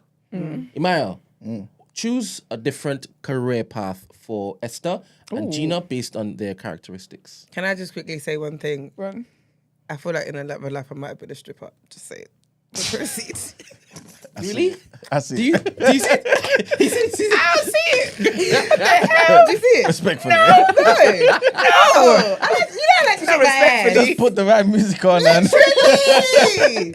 Man, that's so Don't play with me. Don't play with me. I'll be a high early Don't girl tell me as with a good well. time. What? You know who I'd be like? Jessica Dime. You know, like when they Not just a retired. good time. You know, in Love and Hip Hop, yeah. You know, in Love and Hip Hop, when like the name brand strippers are retiring and they have Not like they're Jessica like Jessica Dime, Dime piece. Dime piece. What's it called? Who else was a stripper? Cardi B was a stripper. Cardi was a stripper. Who else? Who's like high time? Um, No, but you know what I mean. You know, like they're The- brands. yeah. They are Yeah, literally yeah. brands. Yeah. Like they're not small. They're household names. They're household. They have shows. Yeah, they have shows. And they're the headliners. Headliners. That's I it. hear Angry. you. That's so funny. But give me a real one. Never Wow. would've guessed. Black Rob said, "Yep, nailed it." I love to shake my ass and get paid as well. I never would have guessed that. Girl, I never would have guessed that. this is another life though. Like if I came back and I came back and I was American. Of course. No, I couldn't. No, of course, 100%. I couldn't do it now. You know, Christians are like, if I wasn't saved, okay? If it was for Jesus, I'd have to be American, not a British. they have to be American. Sorry, have to be so people American. throwing £1 coins at you. I That's have to silly. be That's assault. American. It's got to be in America. Yeah. I don't even imagine people strip here. People are tight. If you give me £5, note, don't be silly.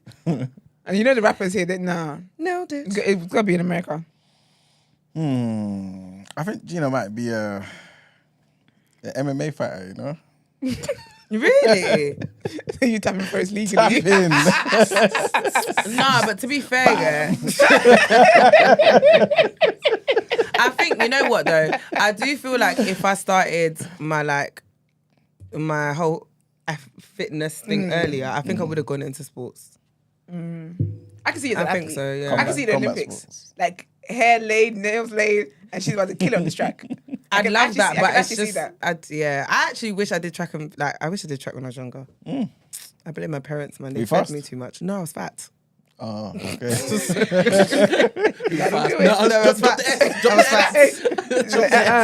Yes, back up. Literally.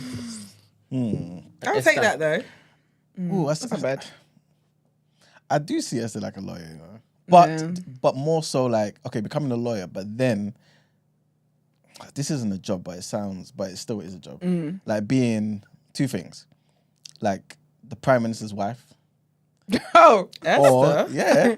but can I have a coming from career? that law, coming from that law Okay, background and go yeah. into it. Yeah. Or being But like, I'll be the one running the office behind the scenes. there you go. Like like Olivia Pope. See? Yeah. Or a very good leader of the opposition. Olivia Pope? No. No? Olivia ran the office. She's ruthless. Olivia ran that office. No. Olivia didn't run the office. No, I'm not. Just never mind. Don't worry about me. Go on. I want to know now. You're No, here. I don't see her as that. She's wicked. You think so? Yeah. But she's still got a good heart there. Because you know, like in the moments where like her clients would try to double cross her and lie to her and make her believe that, you know, they're innocent, she'd be like, all right, cool. I've represented you as my client, but then she'll give the opposition someone that they can use to take the client down. Her own client. Yeah. Oh, is it? Because some of the things we were doing was heinous. Like heinous. And then she'll make them believe that they never knew. I said, all right, cool. And then she'll find a way to still get justice. Like she's represented you, but justice will still prevail. Kind of thing. But I only said Olivia Pope in the event that I am with someone who's powerful in like politics or whatever. It'd be my idea that's running. I see you as a missionary. Do you know what? Yeah. And when I say missionary, just attached with setting up like schools and stuff and whatnot. Not just a missionary to go and preach. No. One who Yeah. actually puts infrastructure Well, I do want to do that and stuff like that and actually. then has teams and whatnot, and you're there. Oh, yes, do this. All right, cool. And then somebody comes in. Have you eaten yet? I'll do it just now. You're So busy specific. helping people. I'm saving the world. This is So specific. No, but that is actually on my goals of things to do. Like there's some things I want to do. Yeah. Like build organizations for and charities and stuff like that for. I see you big on philanthropy. Amen. Big. Amen. Like, That's your actually the money prayer. would work. Amen. And So I'm trying to make and money. you would organize like like functions to raise money to then do more with it. That's what I see you as. Preach, preacher. Therapist says the exact same thing. Oh, serious? That's actually like the line of life I want to live. So that's very spot on. Well, that wasn't what I was supposed to do as an exercise. I was supposed to be in a different world. Yeah, but you did that. Never shared it with people. You decent. You never know that. I feel like sometimes that's how God speaks to people. You know. Oh, be a stripper. Because you no, not stripper. Gosh, no. Like what you just said. Like sometimes I feel like God reinforces messages that He wants us to have, and always kind of just little reminders, little nuggets here and there. Like I tend to get that randomly sometimes. Does He use His faithful to bring the messages, or just anybody? Sometimes, well, I feel like it depends. I feel like He uses people that you are around, people that you know you respect and you love and stuff. Like one of my gym instructors, she always just says to me like, just keep doing what you're doing, representing it. Like she always pours life into me, and it's so beautiful, and it'll be random. Like it'll be so random. I haven't done anything. I haven't posted anything. And she would just say it to me. And she's like, you know, like, and she just, I'm not going to say it because, it's private conversations, but she just really like, the kind of thing that you would tell me, she did just pours all the life into me. So I feel like God uses people that He knows that you respect, and people that you admire, and just people that are in your life. And sometimes it's strangers as well. Like I've had strangers say things to me. There's a particular, I think I told you actually, a particular prophecy that I keep getting, I've had like 5 messages about now. 5 is a lot, you know. It is a lot. Job type things. Yeah, I'll tell you after. I've definitely told you, but I think you forget what it is. Probably have. Yeah. I would probably I would take like a homeless person coming up to me just on a random, just as I'm walking by, he grabs my leg. Hey, you're gonna be your do-do-do-do, and he just drops back down. I'm like, that's so a message. That's a message. And then when I say, can you repeat that? He looks at me like he didn't say anything at all. Did you ever watch Girlfriends? No. Oh, do you remember that episode? Yes, I was literally. Basically, there was this guy here who claimed he was a psychic here. So at the time, Joan was like in a place of life where she wasn't sure what she was doing, basically. So imagine like he's just standing. He was like, oh, yes, he said you made the right decision. So she had just broken up with somebody. She was in a confused space or whatever. She wasn't sure she made the right decision or whatever about her life. She quit being a lawyer, quit whatever. And this random guy was like, you made the right decision. And she was like, sorry, what? He's like, you made the right decision. Trust yourself, blah, blah. So she goes on the whole episode running off what this random guy says. At the end of the episode, she's just walking past and she just sees him saying, you made the right decision. You made the right decision. You made it. And then whoever stops is who he gives a speech to. That's what yours is giving. It could be a message from God, or it could just be crack. You never know. Oh man, that'll be funny. Oh gosh. And Gina, I definitely see. I don't know, the wife of Frank Lucas. Who's Frank Lucas? One of the most You're warlords. so dumb. It's what's it called? Not Training Day. What's the film? American Gangster. American Gangster. I'm screaming. Definitely. You think so? Oh. You think I have the heart for that kind of No, stuff? but you know what? I can 100%. see him like dying prematurely and you taking over. Yeah. Oh, so you Like- can like see Queen me of the as South. a Queen of the South. She's Yeah, I the can one see who's that. basically strategizing this flipping I can see empire. that. I can see them trying to underestimate you. Think, oh, she's just a wife and she's that first of all. The one who whispers, don't let him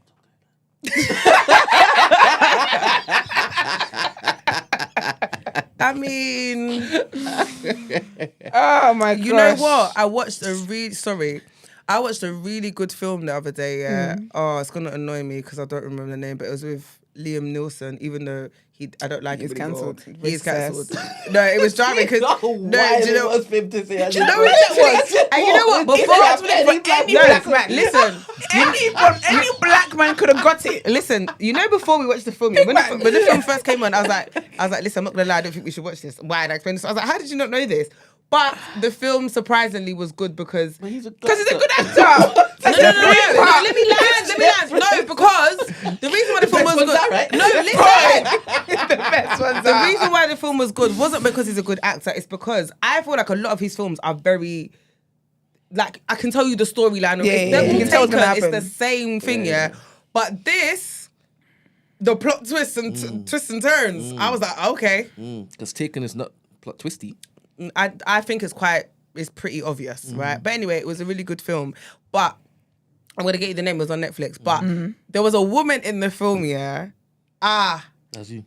no, the man like. There's this one woman in the film. Yeah, she's like the maid head. Like she put a hit out on someone. Yeah, but her level of money was just because she has a doctor come to her office like weekly to check like her vitals and whatnot. She takes like injections to like you can tell she spends a lot of money to like age backwards. So they tell her what her age is and whatnot. And I said, see this level, this level of money is, and there's no husband. Like it was just her by herself. Like when she walked into her office, when you even saw like her office space, like everything was just. I said, you see this level of wealth is disgusting. Like it was making me sick. It's not period drama, is it? Is it period drama? Period drama. No, it's a film. Yeah, but is it set in a different time? No. It's modern day. Yeah. Okay, cool. Yeah, find out the name for me. Yeah, I want to know the name actually. No, it's really good, and you know it's nuts though. Yeah. Actually, let me not spoil it for you. But it just also it goes to that would be nice. It also goes to show how far you're willing to go to protect your kids, because her son's a Deviant. yeah, and you know when it's like, what do you do because he's a sicko. Once they're here, they're mine, man. They're mine. What do you mean? The kids. Kids, Kids yeah. question, Once they're here, like they're mine. The world has no clue about this one, and it's mine. It's like coming to take my possession now. Yeah, but Depends on what they did. But this is what I'm saying. On a normal day, yeah, like, I don't want you to, based on the act, I don't want you to be my child. All right. Yeah, you shouldn't be my child. But she was still looking after him. She was going above and beyond. Like, the degree that she was going to, she had to, because if the world got wind, He was a master. wahala. Yeah. No, I think that's even light work. If I'm honest, I think that is light. Being a mass murderer is light. But anyway, let me not spoil it for you. Let me try and get the name. But it's a good watch. I enjoyed it. All right. Thank you very much. Yeah. Oh, but before we move on, I always forget whenever Gina's here to say that Gina gave us a good gave me a good recommendation. The Wu-Tang series. Sick in it. Yeah, Listen, it's good, man. so sick. Yeah, it's good. Like, and I'm not even a Wu-Tang fan, and again, like they were before my time and stuff in it. So I can only imagine if I was a fan what that series would have done for me, because I loved it, and I'm not a fan. That's it. But you seen it? No. I've spoken about it before. It's really, really good. Yeah, I haven't had the time to watch anything on TV. Yeah, this was ages ago when you mentioned. Remember when you mentioned? Was it this year? Yeah, it was early this year. I watched it like Feb. Okay. Yes. All right. All right. Headlines. Yes.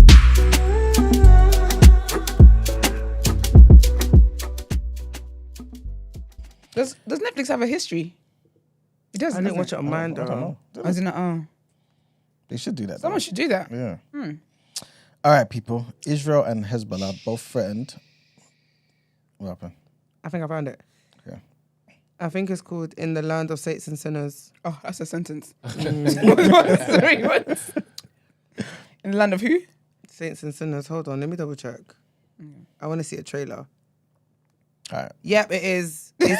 No, it is. Guys, if you want to watch it, it's on Netflix. It's called "In the Land of Saints and Sinners."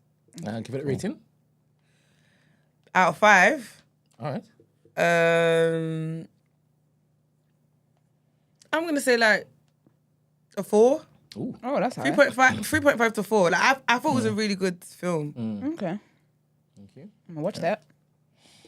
All right, so Israel and Hezbollah both threatened to increase their cross-border attacks on Sunday, despite international appeals for them to step back from all-out war. Israel's military said that about 150 rockets, missiles, and other projectiles were fired at its territory overnight on Saturday and early on Sunday, mostly from within Lebanon. Israel launched its own attacks on targets in southern Lebanon, which it said destroyed thousands of Hezbollah's rocket launchers. On Sunday, the Prime Minister Benjamin Netanyahu said that Israel will take whatever action is necessary to restore security and return people safely to their homes along the Israel-Lebanon border. The UN chief, Antonio Guterres, was speaking to CNN, and he said that he feared the possibility of transforming Lebanon into another Gaza. The UN special coordinator in Lebanon also posted on X and said that the Middle East was on the brink of imminent catastrophe.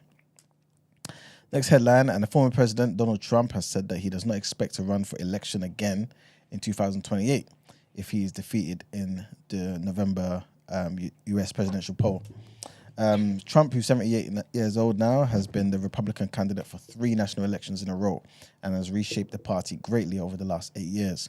In an interview with Sinclair Media Group, he was asked if he could foresee another run in the event that he loses to Democratic Vice President Kamala Harris. And he said, "No, I don't. I think that will be it. I don't see that at all." But he also added, "Hopefully we're going to be very successful."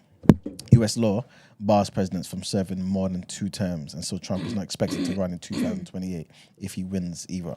But this is the second time in 4 days that he has mentioned a chance of defeat. And our last headline, trigger warning on this one, guys, and 4 people are dead and at least 17 others injured after gunmen fired over 100 shots in a mass shooting in Birmingham late Saturday night. It's Birmingham in America, by the way, guys, sorry. Saturday night that police believe was a targeted attack.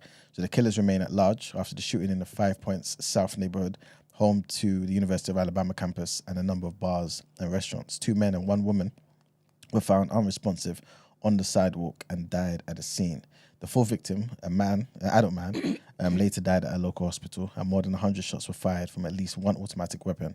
This is what the local outlet AL.com reports. No arrests have been made as of Sunday evening. Police say that the shooters drove to the area, exited their car, and fired multiple shots at a group of people before fleeing the scene. Investigators believe the shooters were paid to kill a targeted individual who was among the 4 dead. This is according to the Birmingham Police Chief, Scott Thurmond. And that's it for our headlines. Time to pay them bills. Okay, let's get into some word on road.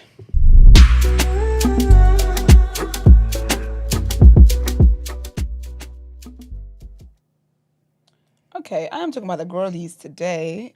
So T and Tamara, those are the twins, obviously. They're very famous twins, I would say. Everyone knows them, to be fair. But basically, Tia's got a new show. So Tia's been in the headlines for quite a bit for like the past year, where she's been in the news for a while, in the blogs and whatnot for a while now, because she's divorced from her husband Corey, and they were together for years and years and years and years. But he's also an actor, but he's the one in that. What was the film we recently watched? Was it a Netflix film? The one with Megan Good. Was it? No, it wasn't. It was Amazon Prime. I haven't seen that Do you remember Megan Good? Oh, the Tyler Perry thing. Yeah, the Tyler Perry I one. haven't watched it yet. Yeah, so he's in that. Yeah, he's in there. It's Corey Deliverance. Hardrick. Her husband, right? Yeah, Corey The ex-husband, sorry. Hardwick. What were you gonna say, Iman? No, I just realised I was wrong. I said, is it Deliverance? But it's not. No, not the difference. No. Something like that. It's crazy. Divorce. Is it Divorce? Well, look, Divorce in the Black. Divorce in the Black. That's it. Yeah. Sorry, that was really gonna bug me. But yeah, so that's him. So basically, they got divorced last year. It was a whole thing. They've always looked like a very happy couple and whatever else, but they got a divorce, and it just looked like it was giving Stella got her groove back. It was really giving that. Obviously, people don't know the details of the divorce anyway. But basically, Tia's got a new reality TV show coming out. She and Tamara have done reality TV like back in the day and whatnot. But this is just her, and it is called My Next Act. That's it. Tia Mowry, My Next Act. So in one of the trailers for the show starts on the 4th of October. I'm actually gonna watch it. I really like her. She's like my favorite out of the 2. Obviously, there's a running joke online, right, where Tia's a black twin. Basically, people say she's a black one. Some people know who's who, basically. And Tamara's married to a guy called Adam. He's a white guy. But anyway, in that, she's in one of the clips. She's dropping her daughter to school, and she basically says how like growing up, she always wanted, because it sounds like they've got like they've had active, from what they've said in past interviews and stuff. They had active parents, especially because they were child actors. Their parents were very active in their life, had like very good routine for them, very good discipline. They grew up in a Christian household. Like their parents made sure that they lived, like, do you know what I mean? Like they just made sure they kept an eye on them, especially in the industry they worked in. So like I remember even like with their show, which is the most famous one, Sister Sister, they rocked their natural hair throughout the show until when they got to like the high school period. That's when that kind of straightened their hair. It was a whole thing. And yeah, the parents have just been very, very active parents, which is very commendable, especially just in that industry. And obviously in the things that we now know with Disney kids and Nickelodeon kids and stuff like that.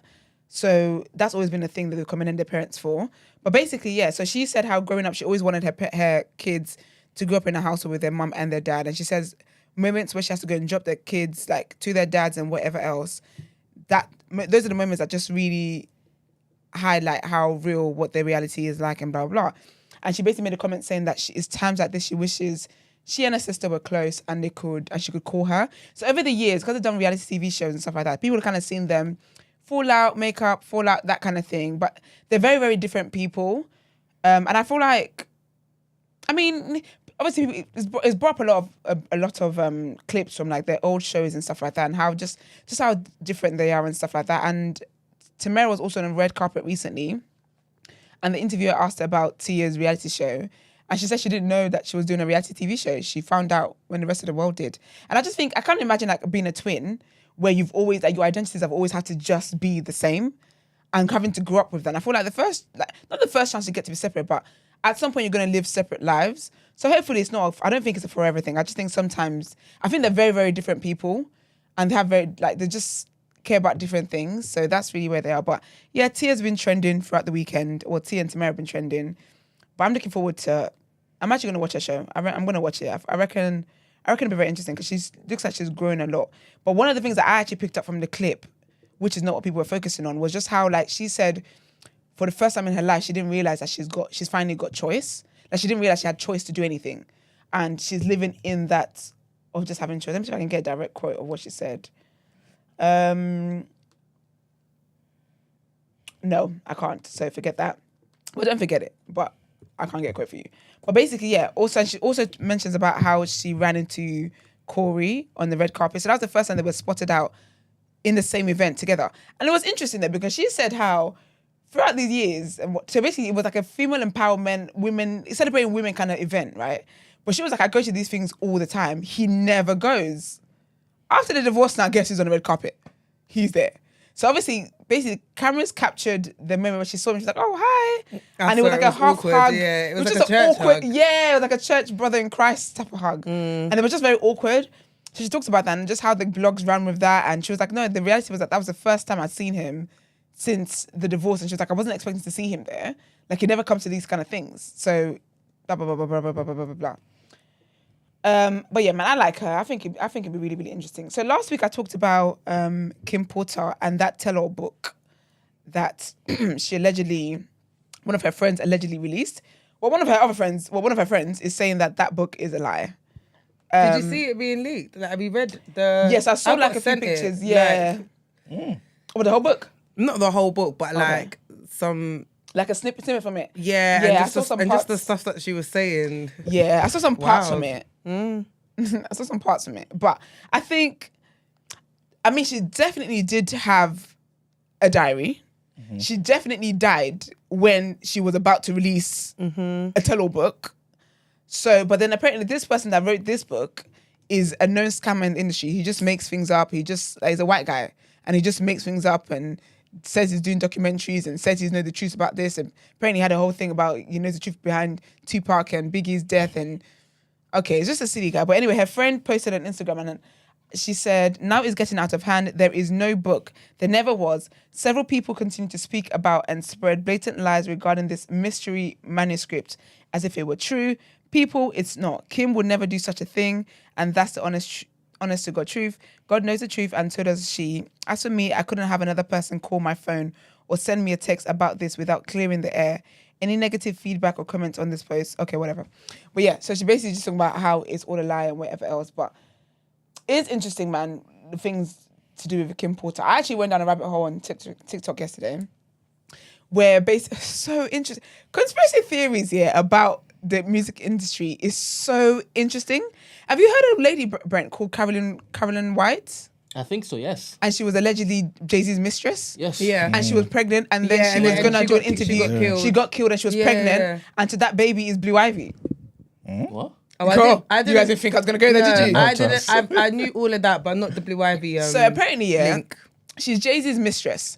There's actually pictures of where Jay-Z's with Diddy, and she's there as well, right? So apparently, she was gonna she's been Jay-Z's mistress for years. She was 20. She died when she was 28 years old, right? And she was going to. There was an interviewer, and that interviewer continues to talk online. She keeps saying, "I spoke to this lady. She was gonna do it." So apparently there was this news about her being a mistress circulating in the air. Her boss tells her, I can't remember the lady's name now, that's in the journalist. Her boss says to her, "Can you look into this, blah, blah, blah, blah." She then finds out this Carolyn woman, contacts her. When she contacts her, she's girls like, "No, don't know, never been with him, don't even know, never in the same room with him, don't even know who that is, blah, blah, denies it. So then she goes, does digging, she finds pictures, she's like, "No." Contacts the girls back and she's like, "First of all, there's pictures of you, blah, blah, blah, blah." And so the girl's like, "Okay, basically, I'll give you an exclusive interview, whatever. Cool." So she's like, "Okay, like we can talk," but she said, "I want to talk to you off the record. We'll have an exclusive interview, whatever." So then she goes back. Then she's trying to call the girl to follow up on it, whatever. They had conversations or whatever that day. But anyway, she's trying to call her back so they can have a sit down or whatever. She can't get through to her. So then she contacts like her colleague because she knew where the girl worked. Contacts her colleagues and the colleagues are like, "Oh, she died." And she's like, "What do you mean she died? I just spoke to her the other day." And like, "Oh yeah, basically." And she's like, "What happened?" They're like, "Oh, we don't know, blah, blah." So she tries to do her own diggings or whatever. And they say that she died of an aneurysm. But she's like, she's 28 years old. How does that work? So apparently, because she was going to come out and talk about it, allegedly, that's why she got killed. But the conspiracy people are saying is that Jay-Z's not even the one that killed her. So he killed Beyonce. And then people are then putting, so Beyonce, you know, Dolly Parton's got the Jolene, no, Sasha face, yeah, it would have been Sasha, not Beyonce, allegedly. But you know how Beyonce's got the Jolene song? Yeah. No, not Beyonce, sorry, Dolly Parton's got that song. Very crazy song, by the way. But anyway, Beyonce remade it for her Cowboy Carter song. And apparently in the lyrics, when you read the lyrics, it's tallying up with this conspiracy. Where she basically says she has to get rid of the woman. And she's like, "In what world do you think you're going to basically come and take my man?" And she said she takes care of the man and whatever. And now she's looking after his kid. And people are like, "His kid, that must be Blue Ivy." But also, you know how the internet do? People, because you remember the whole thing when Beyonce announced she was pregnant. So apparently she announced she was pregnant a few days, before the girl died. I remember Beyonce's belly was always crumpling because allegedly it was a pillow. Yeah, don't put that down. Anyway, I make up my own words all the time, that's everything. But there's more content for your page. Yeah, so you know how like her belly was always folding and always doing these weird things or whatever? People are basically saying that she was never pregnant. I've always heard that part, but she was never pregnant. I thought she just used a surrogate, which is common, to be fair, with celebrities anyway. But people are saying it's because that Carolyn girl was the one that was pregnant. And so when they killed her, they took the baby from her. And that baby that she's raising is now Blue Ivy, allegedly. And then people have put a picture up of the woman and Blue Ivy. I'm not going to lie to you, mate. Wait, you can see it. Is it? But Blue Ivy looks like Beyonce though. She looks like Jay-Z. And Beyonce. She's got Beyonce's skin color. But Jay-Z, She's got Jay-Z's face, though. she's got Jay-Z's face. Jay-Z. But Yeah, also but- as well, that when you see please get the picture if you can, please, Brent. But basically, when you see the girl, because when you see so with so there's basically saying that she looks like the girl, but she does. She looks like that woman. Okay. But obviously, she can also look like Beyonce. I feel like the more time you spend with people, they start to look like. That's an actual thing. But has she come up? Hold up. Just first of all, check mother and daughter, alleged. Yes. That's Jay-Z. Look, man. Yeah, I'm seeing Jay-Z here. Yeah, definitely. See Jay-Z, 100%. But wait I till you see Beyonce. her alleged I'm not seeing Beyonce. actual mum. She's her mum's twin. Who's See, like, look at that one You're there. actually calling her mum. But look at her. Allegedly. I can see Beyonce in this one. Yeah, you can see Beyonce in this, yeah. But Because Beyonce edits the pictures, by the way, but okay. She does it. She does. all right, so what is this girl's name again? I think it's Carolyn White. Was it Kathy White? Hold on. It's a Jay-Z mistress, Carolyn. Kathy White. Also, people are saying that, remember that time, Yeah, so Cathy Cafe. Coriana White. So basically, remember that time when he and Kanye recently fell out, and Kanye was on stage doing that rant the whole time, and he said, "Jay-Z, don't get people. I know that." He said, "Don't get your people to come and kill me, whatever." People are saying yes because allegedly he became rid of people. It was such an interesting rabbit hole to go down. So interesting. Have you found her? If you type in Cathy White and Blue Ivy, it would definitely come up. Let me see. Blue Ivy. Yes, he's here. How have you not seen it? I can see like a YouTube thumbnail. Oh, yeah, yeah. I'm gonna click it though. There's one. I think there's one. Oh, it's not. There's one that. Nah, it's quite blurry of her though. Poor girl, 28 years old, just died like that. That's actually very sad, you know. Whole life ahead of her, and she just died. I should have sent a link to the TikTok I was watching yesterday. But yeah, man, it is very sad.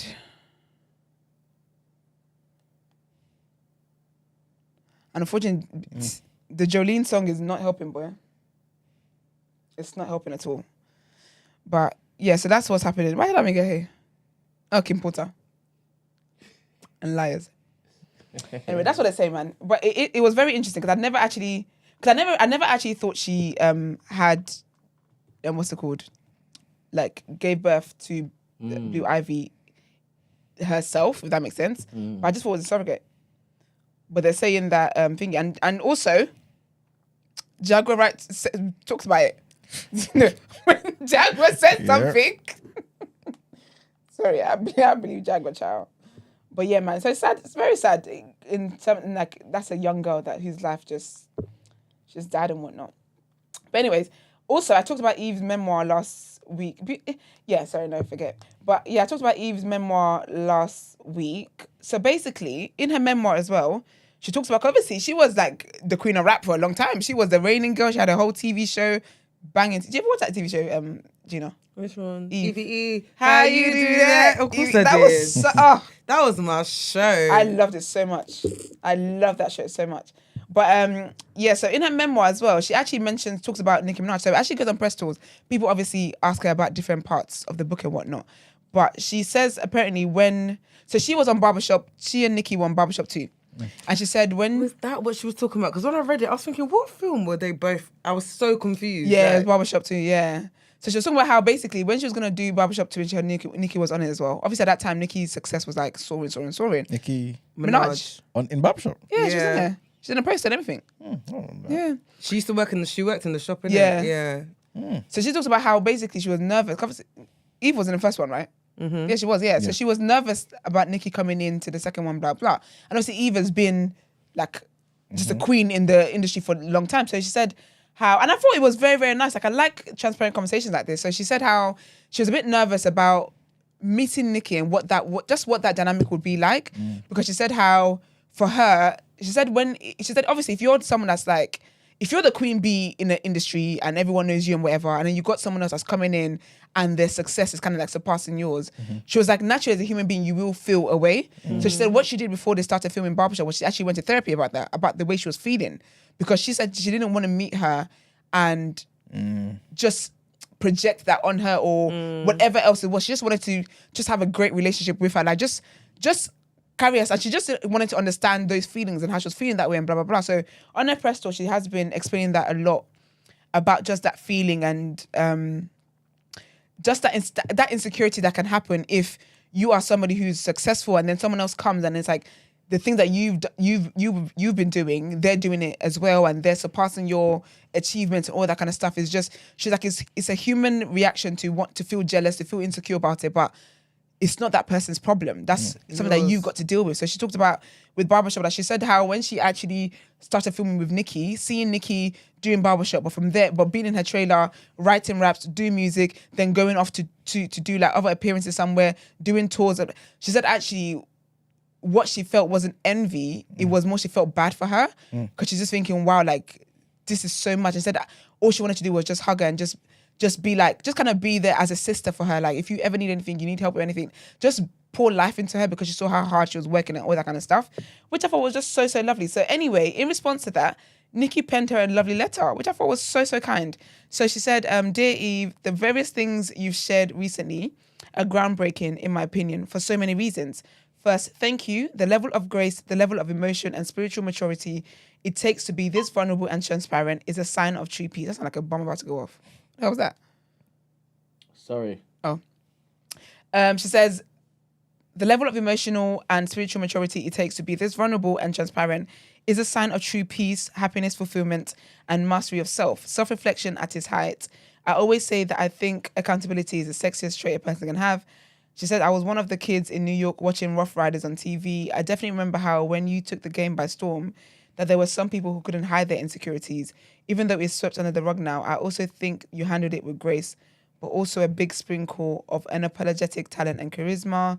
She said you soared classic music with the illest team to the big screen and you made it look easy. Trendsetter, the Eve blonde shortcut, the Eve paw print tats on the chest.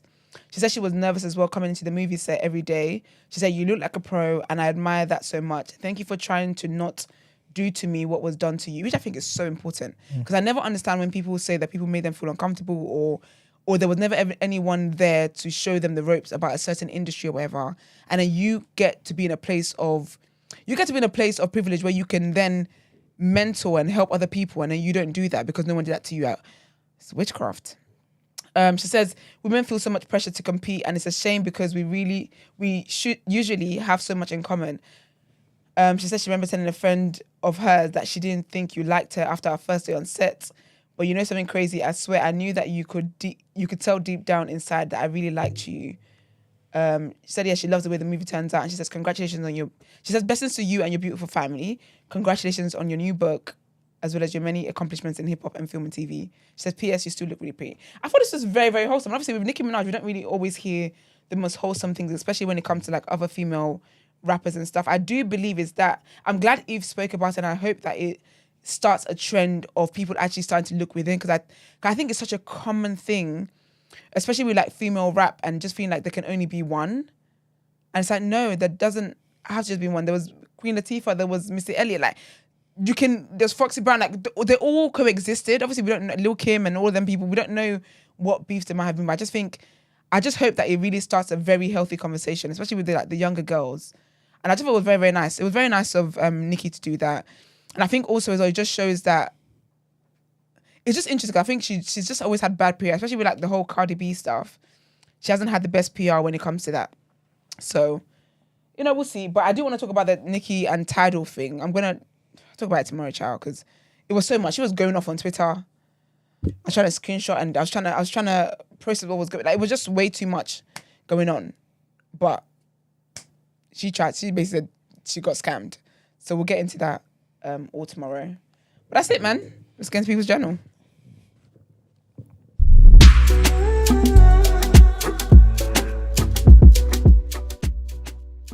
But they're trying to say that everyone else got 10.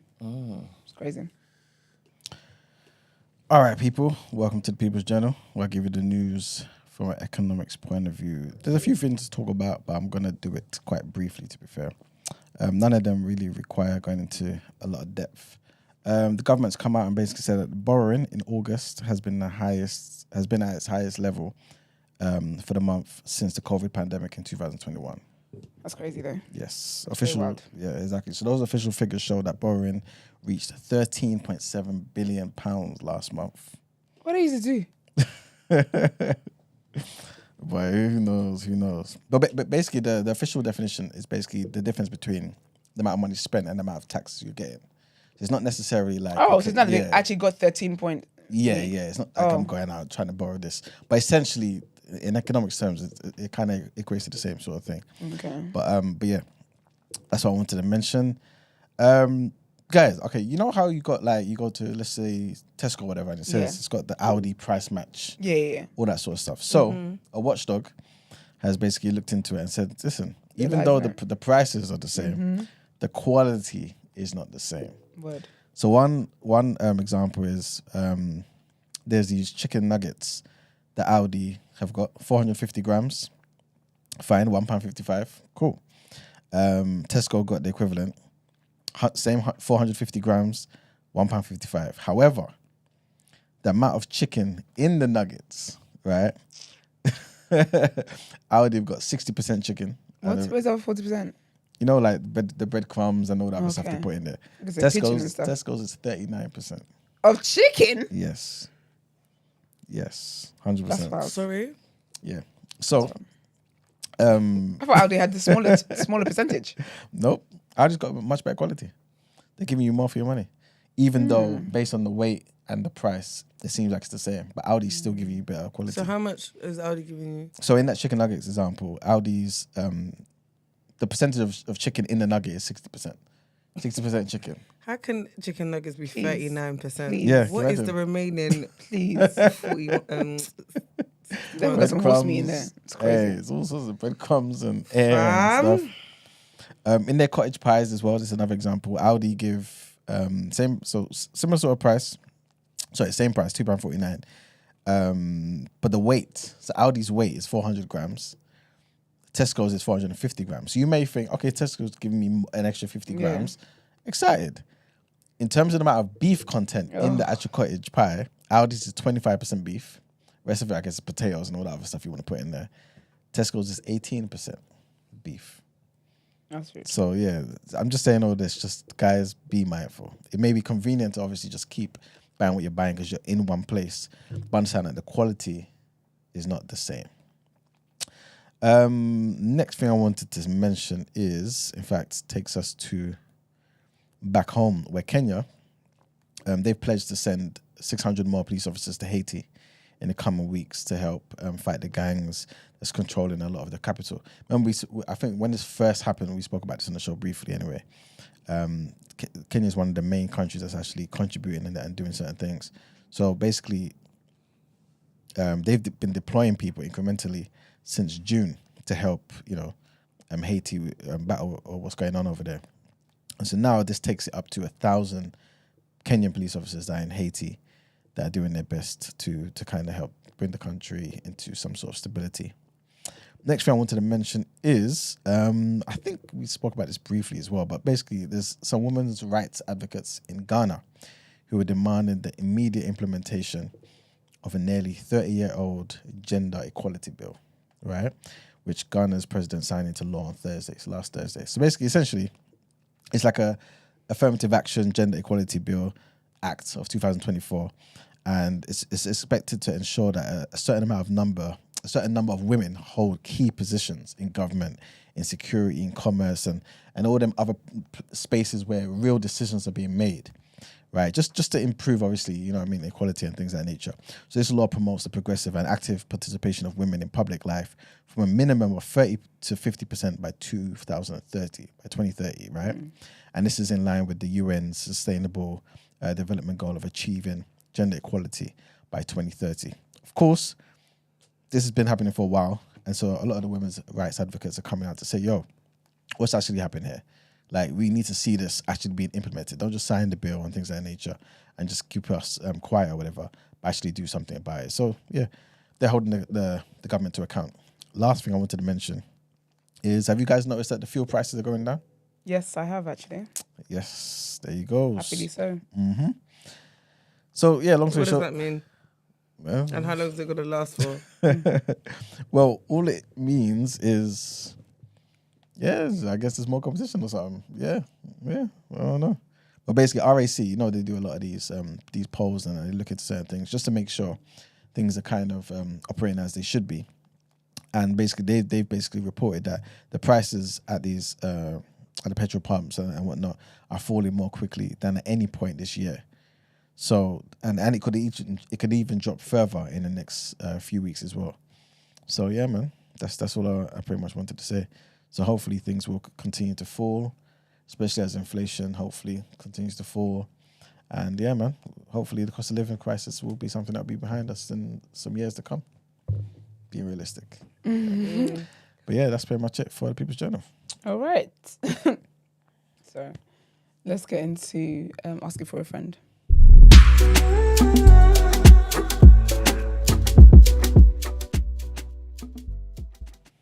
All right, we've got two.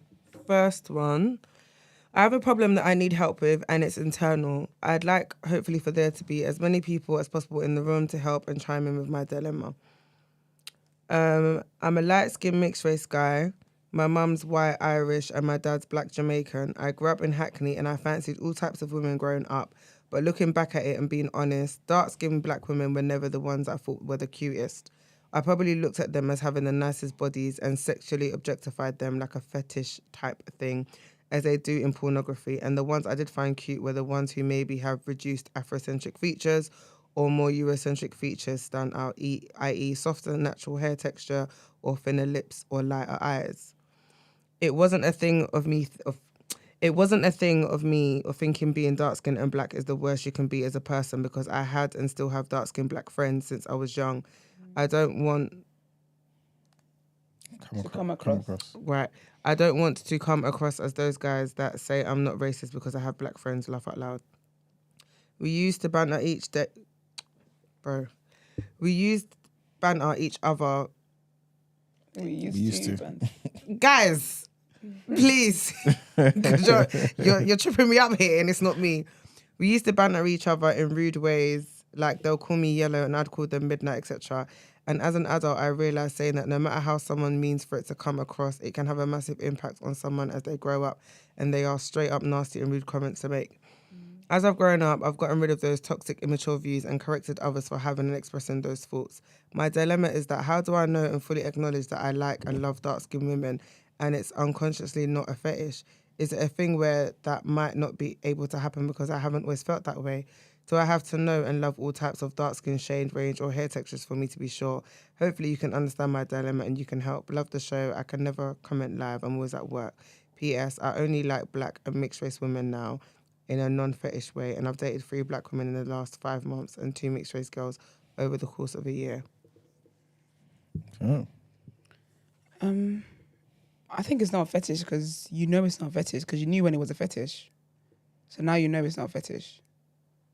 I think sometimes I feel like it sounds as though like you know it's not a fetish, you know it's coming from an honest place, but you're holding yourself to your immature ways and you're not forgiving yourself for being immature and looking at dark-skinned women the way you used to. Redemption is a thing. So I don't think it's a fetish anymore. I feel like if it was a fetish, you would know. And yeah, I just feel like if it was a fetish, you would know. And I think the fact that you're questioning if it's a fetish, it just sounds like you want to make sure it's something you're trying to be careful. And I don't think that someone who has a fetish would try to be careful, if that makes sense. So personally, I think you just need to trust yourself a bit. It just sounds like you don't trust yourself. I feel like you need to trust yourself a bit more and trust that you've grown and moved past how it was that you used to see women. Farrakhan? I agree, man. I don't think it's a fetish. I think you've grown past that now, man. I think the dark-skinned melanin of these beautiful black women has baptized you and cleansed your negative mindset, man. You're healed, born again, and all sorts, man. So I think you're right, man. Especially since you're conscious. You know what I'm saying? Yeah. Like if you wasn't, like it's the saying, I think you'll kind of be in denial to some degree. But you're actually trying to make steps to be like, look, I want to make sure that's not me. Do you know what it is as well, though? Yeah. I think if you see a woman that's like, she happens to be dark skinned and you find her attractive, then cool. But I think that if you go out of your way to find dark skinned women attractive, then I think you've moved on. I don't think it's fetish. I feel like you moved on from fetish to pity. And I think it's not authentic. It's not authentic. Yeah. So I feel like if you naturally just find them attractive, then that's cool. But if it's a thing where you're finding you're trying to make more of an effort to date dark-skinned women, or you're trying to make more of an effort to add them to your roster and stuff, then it's not a fetish, it's guilt. Then in that case, just stop. Just go where love is love. Yeah. Yeah, no, I agree. RT to what both Esther and Eman have said. Brent? You probably wasn't listening. Well, if he's been dating them religiously, he likes what he likes now, innit? And then dark-skinned women. But you know there's guys that it could still be a fetish there. Yeah, I would love for you to explain that bit to me, right? Because I remember you telling me that I could have a fetish for dark-skinned black women. And is that possible, Emmanuel? What do you mean by And is that a fetish, though? problem? I mean, Definitely a problem. such a beautiful thing like that can't be a problem. God damn. Where's the horns? It's like man? wanting God more. I don't understand. It's blessings all You'll around. see, huh? Yikes. So is it a problem if I literally seek them out? Because they make Kinda me different. Damn, what do you mean feel warm seek it? and fuzzy inside. I feel like if it's a thing where like whenever you go for women, your preference will always be a dark skinned woman, that's not a problem. If you seek them out, do you hear the language you're using? 100%. Seek I them cast the out. rest aside and I just seek them out. Is that a problem? I think it's the language you're using. Seek them out sounds like a But threat I don't to me. have to talk. I could be mute. I could just be doing actions. Yeah, well, now we know you'd be seeking them out. So that's different. And then you would basically say, "Hey, crazy. remove him from society." Well, yeah. Really? Are we supposed to be I think- encouraging this? No, but that's the thing though, because basically it's inauthentic. It's disingenuous. So Didn't when we you say have a conversation when we said arranged marriages should be brought back into the mix, we and then French, we fall in love we- with them afterwards? me, No. We discussed it as TDA. no, if I wasn't in here, Yeah, I I wouldn't think it was discuss. a Wednesday. Good. I wasn't discussed. My opinion is very different to seeking such out. But you know, I think the issue with stuff like that is that it's disingenuous. So if you're only dating, if you only want to go for dark skinned women because dark skinned women have always been like maltreated and mistreated in society. not that. But that's what I'm saying. So basically, with Brent's thing, his thing was if he's going to love and drool over a dark skinned woman because like he wants to pour in the love into her that society never gives her. Big man, calm down, bro. No, not but that, though. I'm actually looking at her thinking, She's amazing. Cool glory. Yeah. Shut up, Jesus man. Christ. It's Take just- that. Like, is that a problem? I think, do you know, I just think that it just sounds like it sounds like sympathetic love. So you don't want it? It's not that no one wants it, because I feel like you can do that without doing the most. Like you don't need to be swinging and like you don't need to be see everything you're describing. Like, oh my gosh, I just wanted to like you don't need to do all of that. This is for Act this like you got some conversation in sense. this room, innit? This is for the education. Well, I would hope so. Monday morning I energy. hope so. Okay. I hope so. But why can't you be that captured by somebody whose skin's like Look at that? her face. Ugh. But why? Because it's just it comes across Let me as do it for disingenuous. white girls instead Okay. then. That's your business. Let Christy get you. it just comes across as disingenuous. I think that's what it is. Do you get me? It just comes across. Cause no one's saying like don't love your partner loud. Like don't let them be the air. Like let me be the wind beneath your wings. Like all of that is great, but I just think there's overcompensating. I think that's the word. Okay. And I think sometimes there are people that feel like they have to overcompensate for what they think this dark-skinned woman's experience has been in the world. There's nothing wrong with you pouring into her because people have always said that she's ugly or whatever. There's nothing wrong with stuff like that. But there's a balance. There's a way you would not make her feel like, because for me, if a guy did that too much, I wouldn't believe that you actually believe the things you're telling me. It sounds like you're just It ticking means you boxes. need to heal, right? No, it doesn't. It doesn't mean I need to heal. It means that you need to stop being a flipping freak. Does it depend on what the guy looks like? Not in terms of not in terms of how handsome he is, in terms of his complexion. No, because it's about the treatment. If you're doing the most about my skin color and you only ever compliment, if you only ever compliment my skin color, for me that's a fetish. Doesn't matter whether you're trying to pour into it or not. Why is that the only thing that you see about me? That's weird. That's weird. Even if you're a dark skinned man, that's weird. You mean ongoing though? You mean like as in like I know Ongoing. So now you for meet me 6 one day, months that's and fine. you're Yeah, still but doing it. if all you ever compliment, the first thing you ever compliment is, oh my gosh, look how your skin is just glowing, your skin is just shiny, I don't think you're trying to traffic me to sell my skin. I would actually think you're trying to sell my biggest organ on my body. I would dead ass think you are trying to steal my skin. That's what I would think. So I thought, yes, because you know what? There's natural ways to like love something and show appreciation for it without making the person feel weird. Because if it was that kind of situation, I would think that you're only with me because you think that dark skinned women don't find love, and I may never find love elsewhere. So you're not with me. Do you see my smile? Do you see my beauty? Do you see my brilliance? Do you see anything else about me other than the fact that you think my skin is dark and it glows? Do you know what I'm trying to say?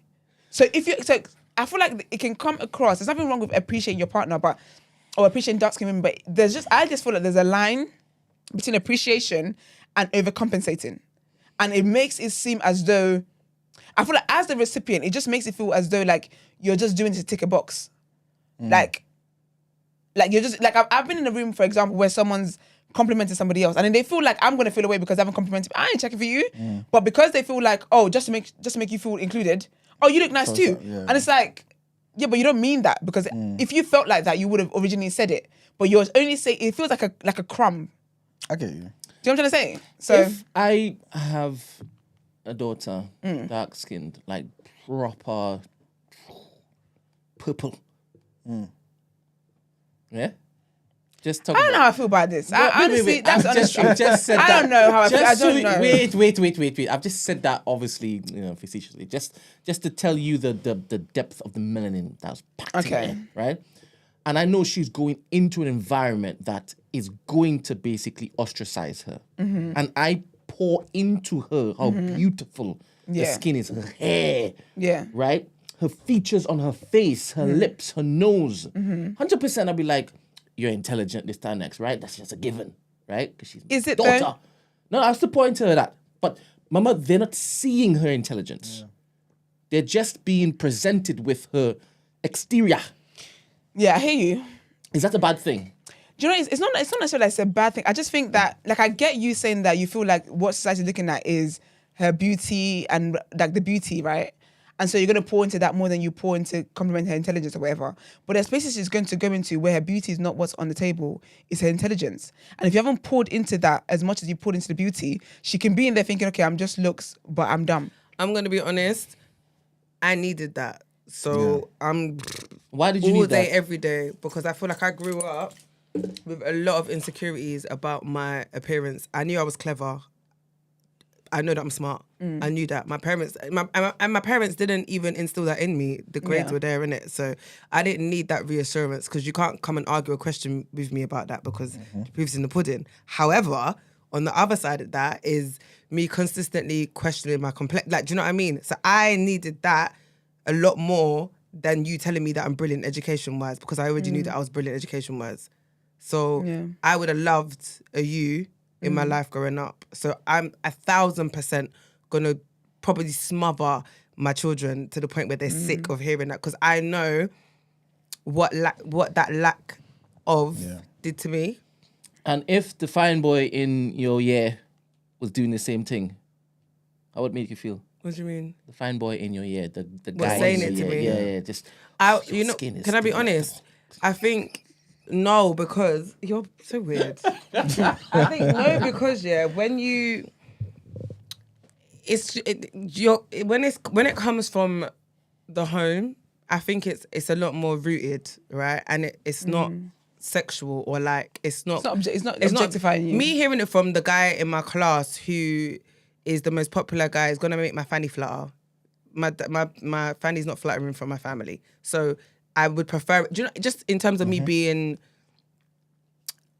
objective. Do you get what I mean? Like, Yeah, two different environments. Yeah, so I would- when you started talking about this was just a case of, is it a fetish for a black man to basically dote on a dark-skinned black woman and pour into her compliments of grandeur? Yeah, but do you know what it is though? Because it sounds as though I don't want dark skinned women to have compliments. That's not complimenting is fine, but I just think that sometimes people do way too much. That actually, what it is that you're trying to, I feel like the result you're trying to get, you're undoing it because now it just sounds now it comes across as though you're just objectifying this person based off their skin color. There's absolutely nothing wrong with pouring into black women. You absolutely should. You 100% should because they are beautiful. However, if every time I come somewhere and all you're going to compliment is my skin and my skin, I don't know, man. Maybe that's just me. But I think ultimately as well, I feel like it's an individual thing because like Gina knew she was smart. So that's not a thing. There'll be kids that don't feel like they're smart or they don't feel like they're good enough or even if they're getting great grades, they might not. Do you know what I mean? So I feel like you would have to know what it is that you need to pour into your child and whatnot. But I do believe that it is possible for black men to also fetishize dark-skinned women.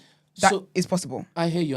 And let me try to change it up a bit. In my life, or in my online life, right, when I go onto the TDA Instagram, I see Gina popping up and I see Priscilla popping up, right? And I don't know if it's because what they wear and like they could dress as well. Do you understand? Obviously when Gina's in the gym stuff, she's in the gym stuff. But when she like puts clothes on. That's so rude. When she puts clothes on, like she can dress. As opposed to what the gym clothes are. Don't brush my uniform. Can you imagine? I see you at work. No.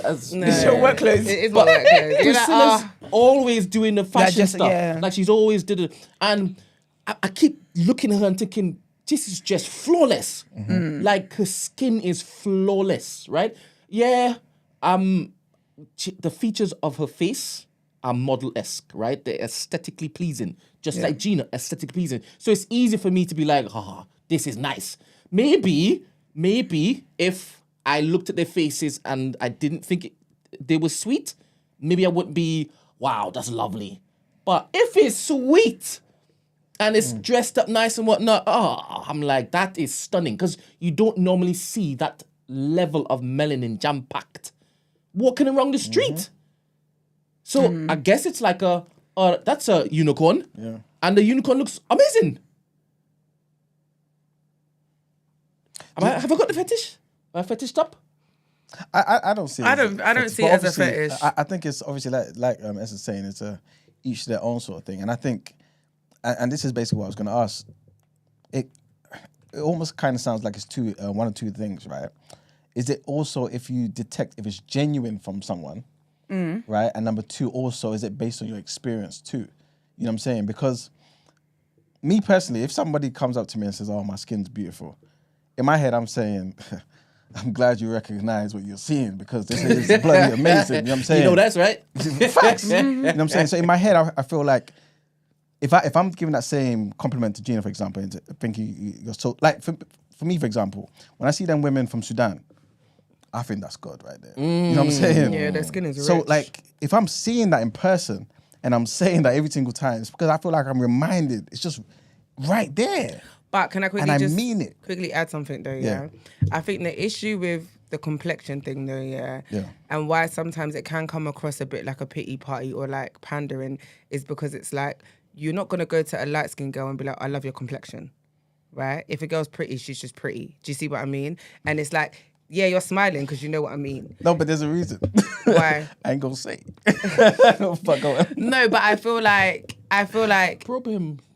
no, what no. If you keep asking, he will say it. No, I mean, He no, wants to because say it. you know He wants to say it. because you should have seen the face he made. I thought, He huh? wants to say it. What are you gonna say? I ain't gonna say anything. Say it.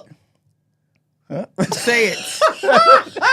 I'm not trying to create division. Okay, but my point is, Yes. it's like for the longest time the narrative has been dark skinned girls are not pretty or they're not attractive, Yeah. right? And and you could be because there's dark skinned girls who are, of course they're beautiful, right? But it's like, because you're dark skinned, they get overlooked, yeah. So it's like now it's like it's not. I'm just pretty. Yeah. It doesn't have to be I'm pretty for a dark skinned girl. I'm just pretty, right? So why can't it just be you're pretty? Now it's like, oh, your complexion, your skin. It's like I know what I'm trying to explain. I you, but want so, someone Brent, do you know to what it is, basically I'm not saying that make her into a light skinned girl and see if it is that she gets the same type of response from me. What, as in like a picture? Because I can't be like, bleach my skin for no, a no, week. I want it to happen. So I want to see what I feel Why- like. see me because I light do skin. believe that your skin tone is an aspect of what draws me. Okay, fair enough. I don't know if you are white or if it is that you're really light skinned that I would have that same. Precisely. Okay, fair enough. Because Speak your truth, Farrakhan. Speak your truth. no, because it's obviously listen, right? Black people are beautiful, in it, right? Regardless of the shade, right? For a Regardless. light skinned girl, she needs to be pretty, like pretty. For me, Yeah, to be and into- you're 'cause just and you're. I think a lot of beautiful. them are just regular.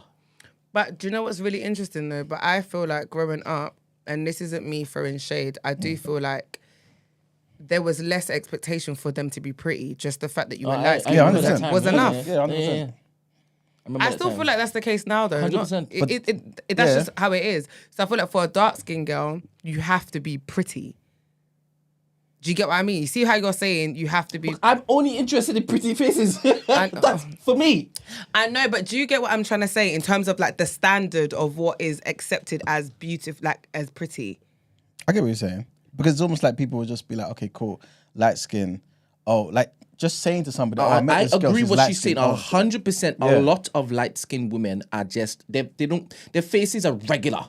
Precisely. And people are going, oh my God, no. Exactly. Yeah. I hear that. But not for me. It have to be pretty. 100%. And exactly, and if you're light skinned and you look good, then you're just a beautiful woman. You know what I'm saying? But I think sometimes with the dark skin, but again, this speaks to preference though, innit? But with the dark skin though, and you're pretty, the skin does something, man. It does. It's It's like home is calling. you know what I'm saying? You know what I'm saying? You want to get lost in it. You know what I'm saying? That's the only time where it is darkness calls me. I say, yes, please. It's straight away from the light. All right, next dilemma. Yeah. All right, then. I hope you answered your question. I don't know what the question was. Yeah, young man. But basically, I think essentially what we were saying is you like what you like, innit? And if you have been dating people that are dark skinned, then it's not a fetish. Only if you're kind of going out of your way and seeking them to prove a point to yourself, then it can be seen as a fetish. But if it's not that, then you're good, young king. All right, next one. So obviously, with the chicks and gig stuff, I was thinking if that joke was made by a black man, would the reaction outrage have been more or less intense? Is it because black women are very easy and have been very easy to disrespect as a group over history that jokes are never to be made about them ever? Are black men allowed to feel and react a similar way if we see a joke about us and people laughing without being called sassy or feminine? This is more of a what you say in discourse, to be honest, but I don't know how to formally send those in. And they've sent a TikTok link. So do you want to play that? Do we? Should we make this a thingy? Yeah. You can let's make it the this- topic of the day then. Our email is in the description of every single video. Mm-hmm. I think I should start putting it in the pinned message. I'll do that from now on. But yeah, we ain't gonna be doing that now. Okay, good. Yeah. More headlines. Let's go.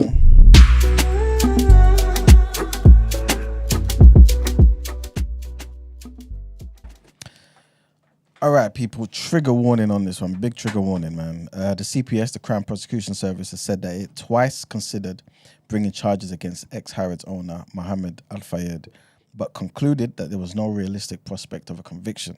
Police officers presented the CPS with evidence in 2009 and also in 2015, which our prosecutors looked carefully at. This is what they confirmed. Fresh allegations are being made about the late billionaire who died last year at the age of 94.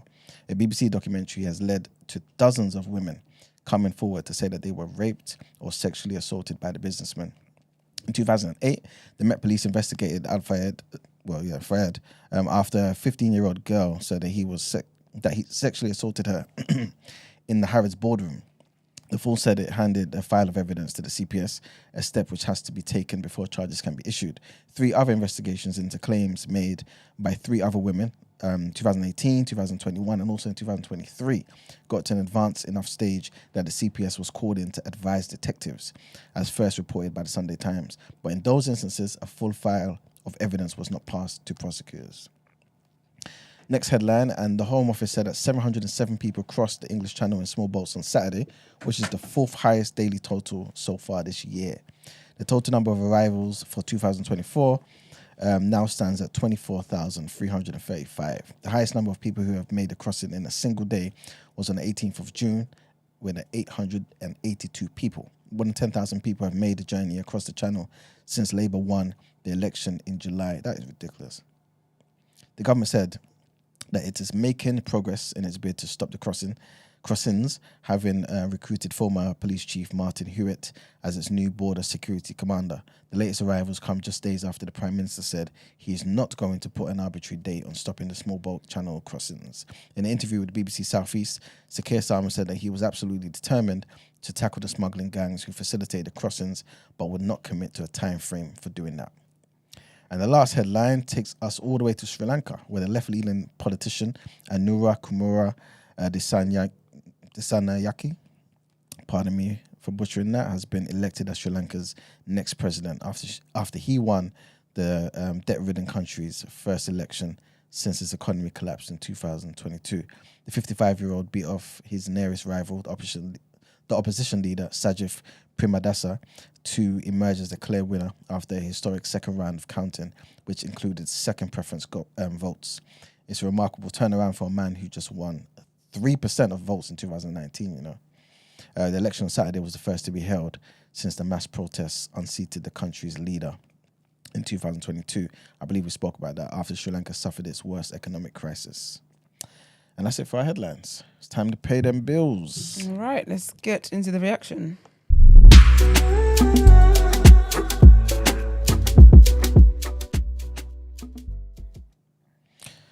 All right, people, welcome to the reaction. Obviously, the main thing is the boxing, but let me just run through the results as well. Did you watch the game, Brent? Yeah. Okay, cool. Let me just go through those results. Brighton drew with Nottingham Forest yesterday, 2-2. Man City also drew with Arsenal 2-2 as well on a Saturday. West Ham lost to Chelsea at home 3-0. Aston Villa beat Wolves 3-1. Fulham beat Newcastle 3-1. Leicester drew with Everton 1-1. Liverpool beat Bournemouth 3-0. Southampton drew with Ipswich 1-1. Tottenham beat Brentford 3-1. And Crystal Palace drew at home with Man United 0-0. Do you want to talk about the game, Brent, quickly? Well, the Arsenal game, it was a banger.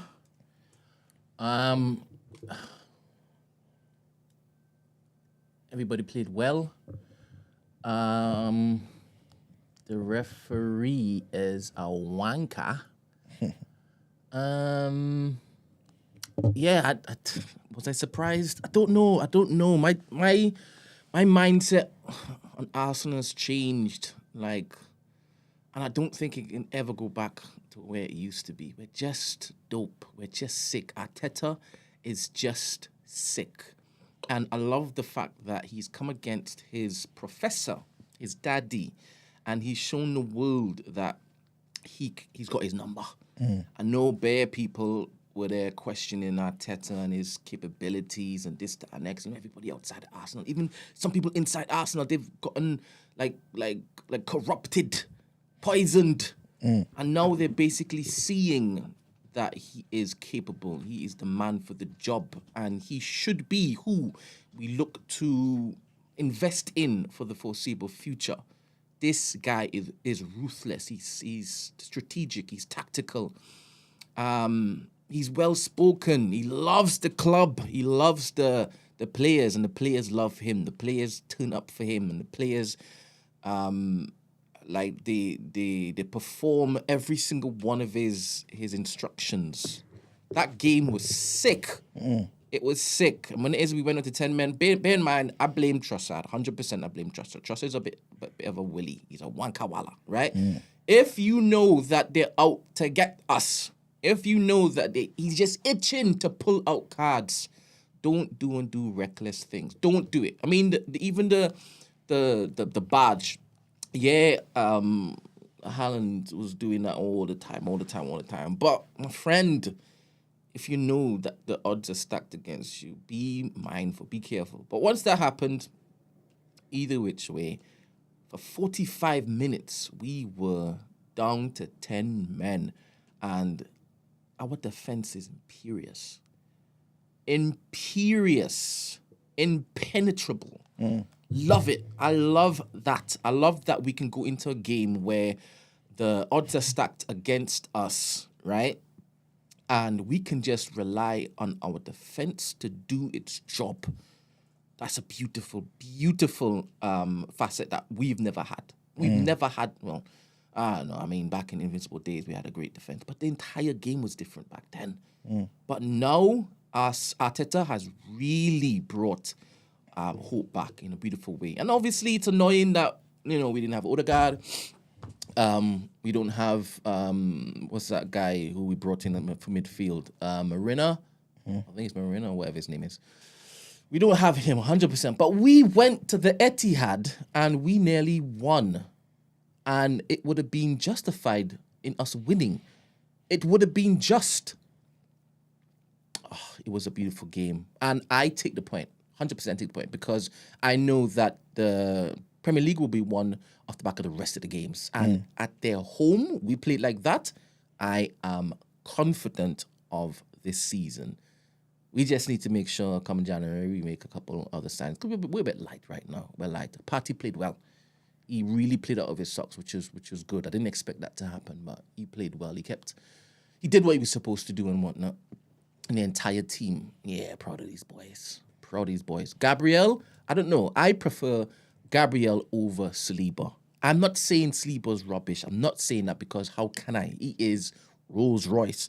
But Gabriel adding goals to his defensive skill set. Oh my gosh. Oh my gosh.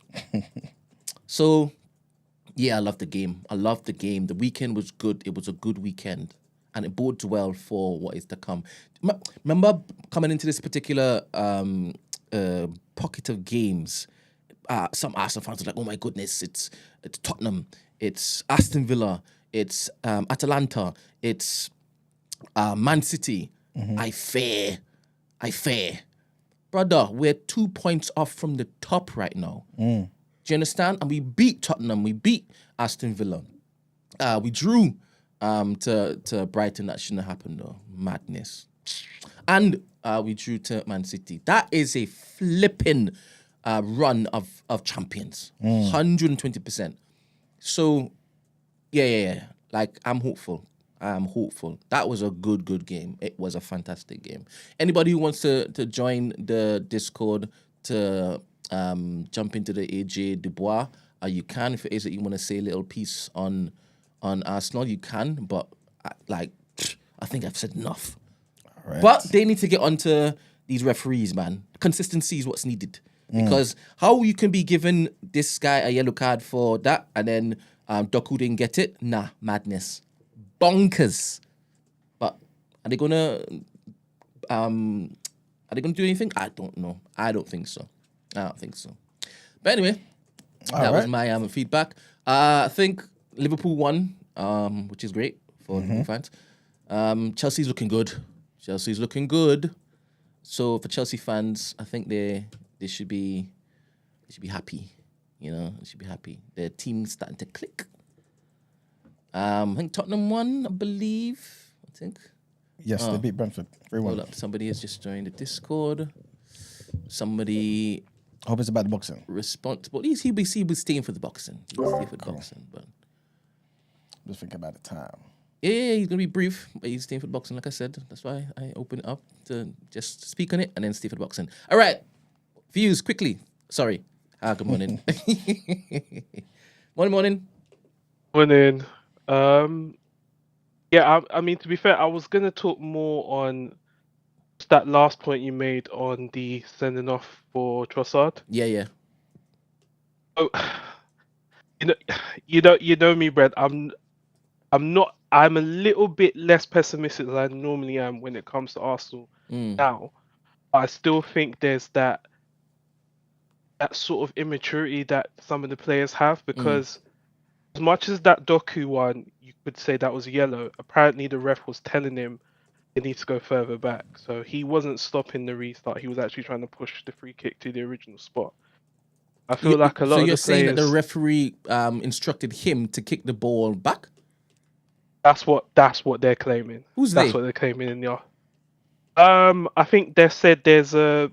If you see a clip, you can see Oliver pointing to where he wanted the ball to be kicked back from. So he didn't want Rice from where Rice was trying to take it from. Okay. I'll have to look into that. All right, cool. Yeah.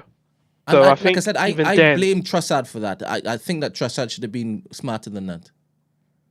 Yeah, no, he definitely did the wrong thing in terms of... Because even the foul, you could say he could have got a second yellow for that as well. I don't know. It wasn't a great I don't know if you should get a second yellow for that. Knowing full well that you should be looking to take in the magnitude of the game, you don't give a second yellow for that. Because no Man City player will get a second yellow for that. Yeah, but that's what I'm saying. When you're away from home, there's certain things you just don't do. I think we've learned over the years with a Pep team, you don't go there and do silly things away from home. Okay. But saying that though, I think I like the response of the team. I like the fact that when we went 1-0 down, it did look like okay. In other times, that could be like a slacking. Everyone will say, "Oh, Rodri getting injured turned the game," but I think we were starting to grow more into it as well, even with him on the pitch. Maybe because he had that little injury and he was trying to carry on. But yeah, I don't know. I wish we did hold on. Wish we did hold on to the 2-1. I think that does just the fact that we still haven't won there in ages is an annoying little stat. Thank you very much. But did you enjoy the game? Yeah. It was a good game in terms of just knowing that it wasn't just us always going to be sitting back completely busy until the 10 men. But yeah, it was a good game compared to others. All right then. Thank you. AJ. Yes. Dubois. All right. So obviously, I'm pretty sure everyone was watching it. So was it? No, actually, you saw the clips. I actually had a clip to play. Somebody had filmed this is what it was captioned, and it's now gone. Anthony Joshua talking about Daniel Dubois before round 5, saying he's shit. So in the corner where they have a microphone now, and his trainers were talking to him, and he was talking, and they were instructing him, "Hey, you should do this, you should this." And then he took a brief moment, and he said, "Oh, he's shit." Once his head's gone. His head's gone. And then on the TV how they produce the little tickers and they put up the scorecard. Yeah. Every single rung. 10, 10, 10, 10, 10, 10, 10. And then 60 seconds later, he was on the floor. So I'm thinking, let me just play this because it shows his mindset at that time. Like he wasn't there, Emmanuel. At all. Like his mind was all over the place. I don't know if he was shook, he was surprised. He was gone. He was gone. Completely. Bloody hell. Sorry. It's the worst performance I've seen from AJ. Every round, Yeah, 100%. Every round he was on the ground.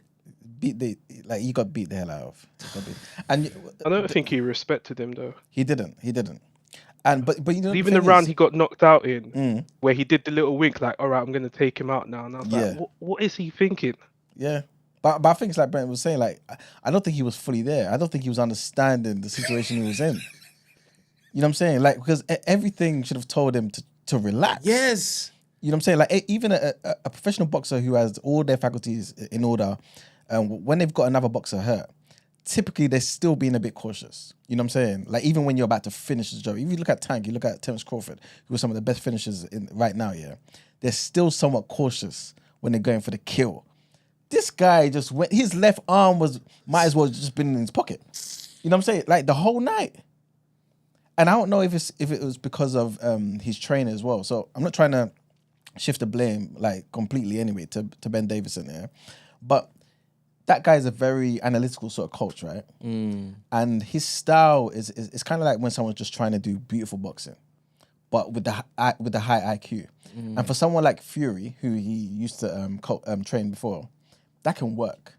But AJ is not that sort of guy. AJ is a guy that, if you listen to a lot of people, they will say, for a heavyweight, AJ's got good fundamentals.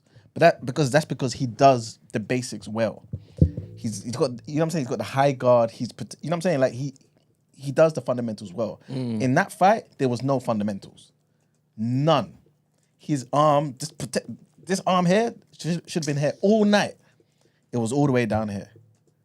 And like he just said, he didn't respect him. And what annoys me is that I said AJ will win, but I should have seen this though. Yeah? Because I'll tell you why. Because this is what I'm not too sure if you You guys... weren't the only one, to be fair though. I think a lot of people thought he was going to win. But you know what the thing is? Remember, I've said in the show many times, that this is the reason why I don't want AJ to fight Wilder. Because I've always said I don't think AJ's defense is good enough. And if he gets hit, he's gone.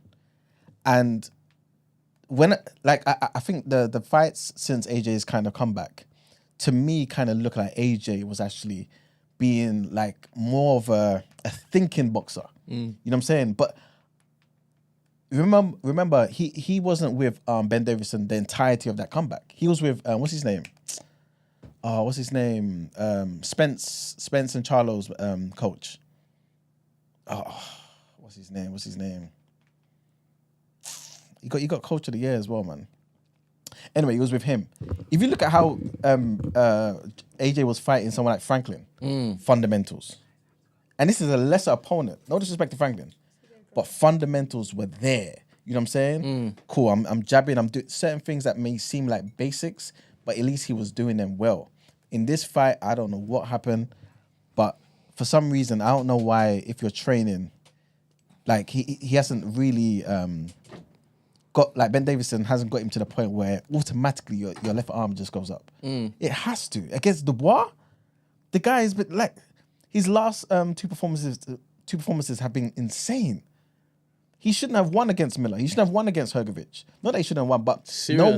no one really thought that Dubois was going to fully win, because those were two like really dangerous fights. Those are fighters that, if I'm being honest, I wouldn't even want AJ to fight, because they can cause an upset. Everyone avoided Hergovich. You know what I'm saying? And he dismissed Hergovich. He finished him. He killed Miller as well. So this guy is hungry. You know what I'm saying? And funny thing is, when I first saw Dubois fighting, I think he was like maybe 18 or 19 years old. I looked at this guy and I said, this guy is a terrorist. He's going to be a dangerous boxer. And this is why I remember going back and forth with one of my other guys, big up David. And this was when Dubois was going to fight Joyce. And that day is the day when I said, I'm never betting against Joyce, because I'm telling you, I would have been prepared to bet my house that Dubois was going to kill Joyce. David was telling me, trust me, Joyce is going to beat him. Then, when the fight happened and Joyce made Dubois quit, from that day on, I'm not betting against Joyce. And I was right, because afterwards, he beat Parker. You know what I'm saying? He went on a good run, obviously, until Zhile Zhang finished him. But I say all that just to say, Dubois always had the potential. But when he quit against Joyce, when he quit against Usyk, it made everyone kind of question his mental state. But then you shouldn't have questioned it when he beat Miller and when he beat Hergovich. You know what I'm saying? And when you compare those last two fights, was it even the last three fights? Because I think he fought Usyk about 13 months ago. So the last 3-4 fights. Compare that with Anthony Joshua's Ngannou, Helenius, Otto Wallin, and Franklin. What the hell? There's no competition. Like, he was far better equipped for the moment than AJ was. And it just showed, man. It just showed. It's a shame, man. Where do you think AJ goes after this, though? Into coaching. He's done. I think that's it now.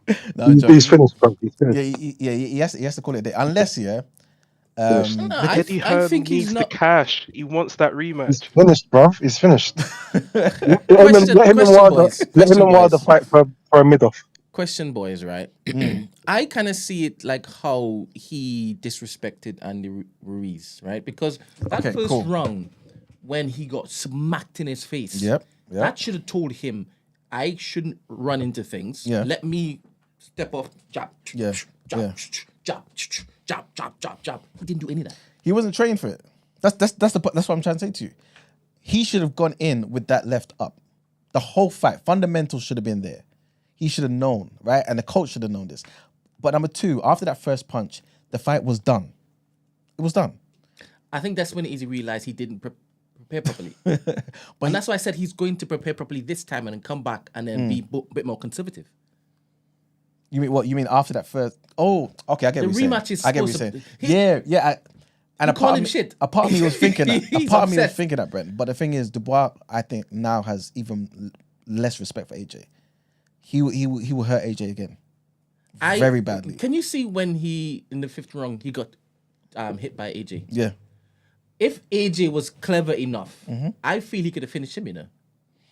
He could have hurt Dubois, yeah, definitely. Because they're both big punches, yeah. But Dubois did the job. So in you're the first not round. convinced that it's impossible for AJ to beat Dubois again? Yeah, because the beating, it was wasn't too just much. physical, it's a mental But thing too. Andrew Ruiz was too much. No, it wasn't like this. It wasn't like this. Serious? No. Didn't Andy Ruiz embarrass him? 100%, but I think AJ can somewhat put that down to, I don't think I prepared well. I was partying a couple of days before.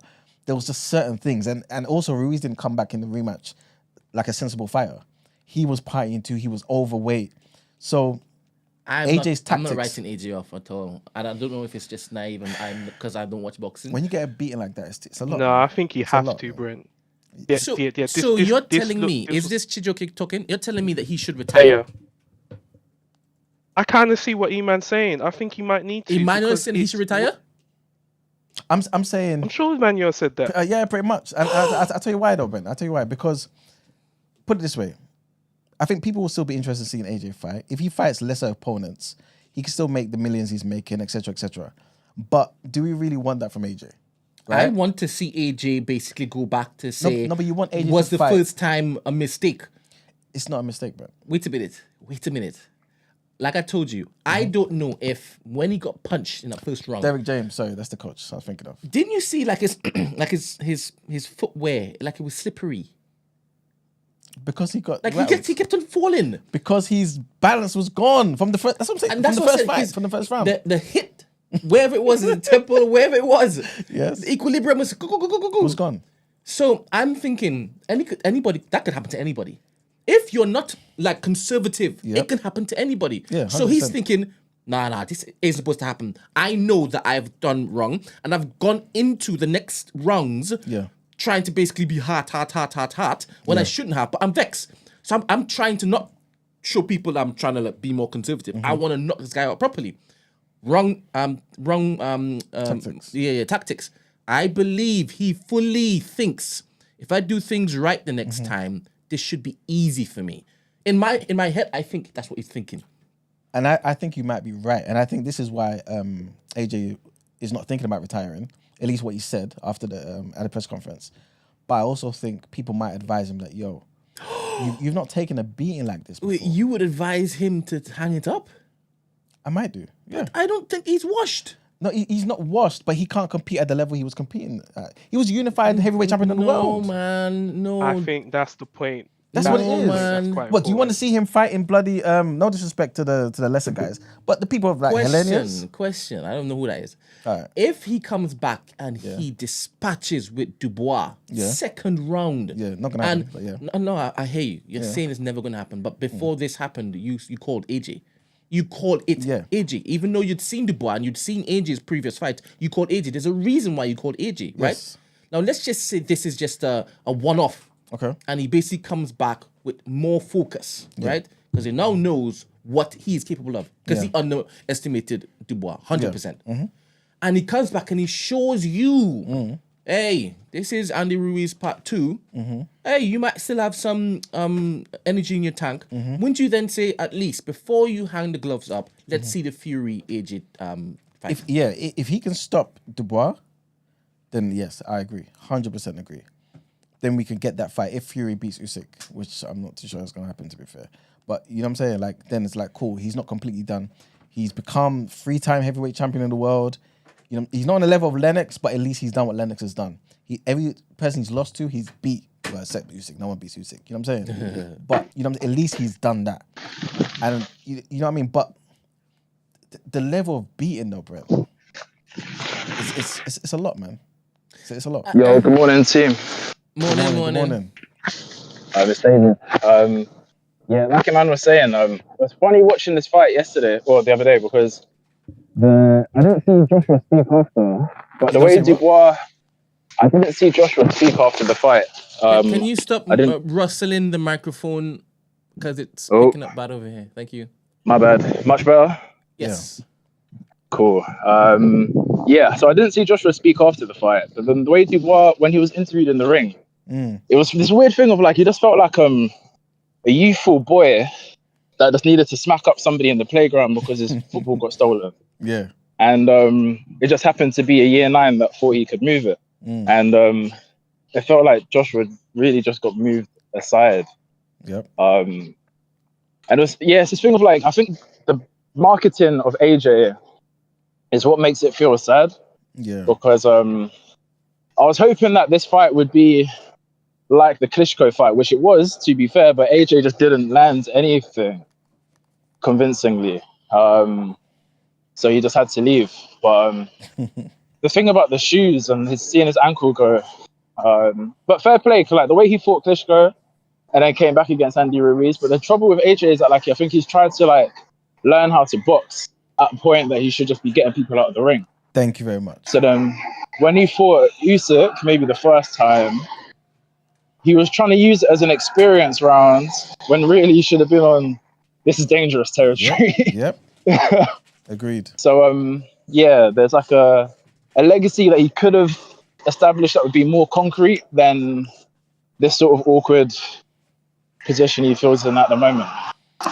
But you know what the thing is, yeah, and obviously I'm not suggesting that any one of us are thinking this, but AJ's done an amazing job. You know what I'm saying? Like started boxing relatively late, 17, 18 years old, got a gold at the Olympics, become unified heavyweight champion of the world. You know what I'm saying? 2-time heavyweight champion of the world. Like this is not something that is done every day. You know what I'm saying? Like the guy has done amazing. You know what I'm saying? So yeah, very true. Like still have to give him the respect. Like, and he brought people back to boxing. You know what I'm saying? So you have to big him up 100% of the time. But the thing is, like you were saying, there's a certain time in your career when it's kind of hard to learn new skills, like at least the high IQ skills. So those things where you're trying to be hands low like David Hay or hands low like Fury and stuff like that, you can't do that when that's not you, especially when, no disrespect to AJ, especially when your chin isn't as solid as those guys. You know what I'm saying? You can't afford to do that. And this is why, again, I always go back to saying what I said before. I never wanted to see AJ versus Wilder because I was not confident AJ would win a fight. Because I knew he would get hit. And Wilder, that guy, he's got that equalizer. Everyone knows. You know what I'm saying? And so, yeah. When I saw that first punch. His father deals with black magic. I'm saying it. I don't care. Yeah. Hold up. Yes, I've said it. Yeah. Anyone will turn around and say, "Oh no, did anyone play Fight Night at the Therefore, that boxing is game? iniquity. Don Back Charles in can't tell me nothing. the When day, people are saying Don Charles couldn't train, who was the So it's person that was like very... One second. it's funny. Oh, Can't you hear there's My bad. something happening whilst you're talking? David. what's happening? There's a clip that's being played and you're just talking. Give us a second, please. His father deals with black magic. I'm saying it. I don't care. Yes, I've said it. Anyone want to turn around and say, "Oh no, Spence, you can't say it." I have said it. Therefore, that is iniquity. Don Charles can't tell me nothing. When people were saying Don Charles couldn't train, who was the person that was vehemently backing him? And if you have a problem with it, you know where to find me. Black magic, dark arts, and voodoo doll. That's what's being rumored to be involved in the Anthony Joshua versus Daniel Dubois fight this Saturday at Wembley Stadium. Spencer Fearon explains. Said I've got a really good relationship with Don Charles, right? Don Charles was very supportive when my mother died towards me. I mean, Don Charles was the one that brought me into camp to help with Derek Chisora to do fight analysis with Derek Chisora when Derek Chisora was preparing to fight Tyson Fury. Right, Don Charles, right, and Don Charles paid me. Derek Chisora didn't pay me. Don Charles took the money out of his own pocket and paid me. So can I knock Don Charles for that? No, I can't knock Don Charles for that. But Don Charles knows that my mouth on certain things, I've helped him in many situations, right? And it's not about getting rewarded for it, because my reward comes from God. God knows what I've done from what I haven't done. When you have been abused by certain things, you tend to become an abuser. What do you mean by that? I'm not going to elaborate no more. They know what I'm saying. Does that mean you guys aren't on talking terms? I think there's a team. Go speak to anybody in boxing, yeah? You are a trainer. I've never heard Daniel Dubois props Don Charles for any of the work that he's done. I've never heard him say a complimentary thing about Don Charles. I've never heard him say a complimentary thing about Farrell. Could that be just because of his personality? No, I've never heard him say anything about... He's a man of many words. No, it doesn't. No, because he's opening up a lot now. He's speaking a lot now. Do you know what I mean? Especially since he get that new Brazilian thing, he started opening up his mouth more. Let's call it as it is. Derek Chisora told Don Charles that he didn't want Anthony Joshua in the gym. This is biblical terminology. And when you're dealing with biblical terminology, the iniquity or the iniquitous, they're the people unrighteous, they're the people immoral, they're the people that got nothing to do with me saying anything about Daniel Dubois. He's actually a nice kid, right? But his father deals with judge. His father deals with black magic. I'm saying it. I don't care. Yes, I've said it. Now, anyone will turn around and say, "Oh no, Spencer, you can't say it." I have said it. So therefore, that is iniquity. You know what I mean? How do you know that? Well, because I know. You know what I mean? Because I know. So therefore, if you're a work of iniquity, you ain't getting no victory over Anthony Joshua. As far as I am concerned, Anthony Joshua is prayed up as well as paid up individual. I don't believe that you becoming victorious, and it's nothing to do with Daniel. I mean, Daniel's father, he was working judge, and that's that. You know, there'll be people listening to this saying, "What the effing hell are you on about?" But explain what is judge and black magic and all that kind of stuff. Well, I know what it is, but people I know what it is, but there's a lot of uneducated people watching this. Spence, explain it. Well, then you just heard. You just said it's black magic. That's who you're dealing with, those arts. So therefore, those things, you can't be successful on those things. Do you know what I mean? So you're saying Dan's dad's putting a spell on Anthony Joshua? Putting no spell on nobody. You know what I mean? Because in order to put a spell on someone, through no work of iniquity and get no victory over Anthony Joshua. I've said it, and I'm sticking by it. And if you... Well, it happened, didn't it? My man says you can't be successful. What does failure look like then? If you can't be successful with it? Because what is he talking about? I like Spencer though, but sometimes he definitely just talks for talking's sake. Is he Spencer? Yeah. Oh, okay. Sorry, David. Oh, he's gone. No, all cool. We couldn't hear the audio, but it sounded like it was riveting. I was playing that all the time. I know you was hearing that. But I saw I'm not playing it again. I just saw one article that apparently seconds before. It's this weird thing about what do you call it, like lip freedom and sports events. And apparently AJ was like, roll a dice, Dubois shit, and then expletives, and then just got smoked, and the seconds of being in the corner. But yeah, shout out to the boy. He fought like Mike Tyson. Did he? I think so. Just like he was just in AJ's face the whole way. Yeah. Oh, okay. Yeah, Sorry. Did you know? Apologies. Can you guys hear me? Yep. Yeah. So on this fight, so I speak to a friend of mine, and he said that AJ has trained with Dubois before, and Dubois kind of knocked him out. Yeah. So with that in mind, I don't get the stick talk that AJ was doing before the fight. Even his ring walk was a bit like, man, he's going in. He must win if he's going to do this type of ring walk. He comes in, and I just had the feeling that AJ didn't respect his power.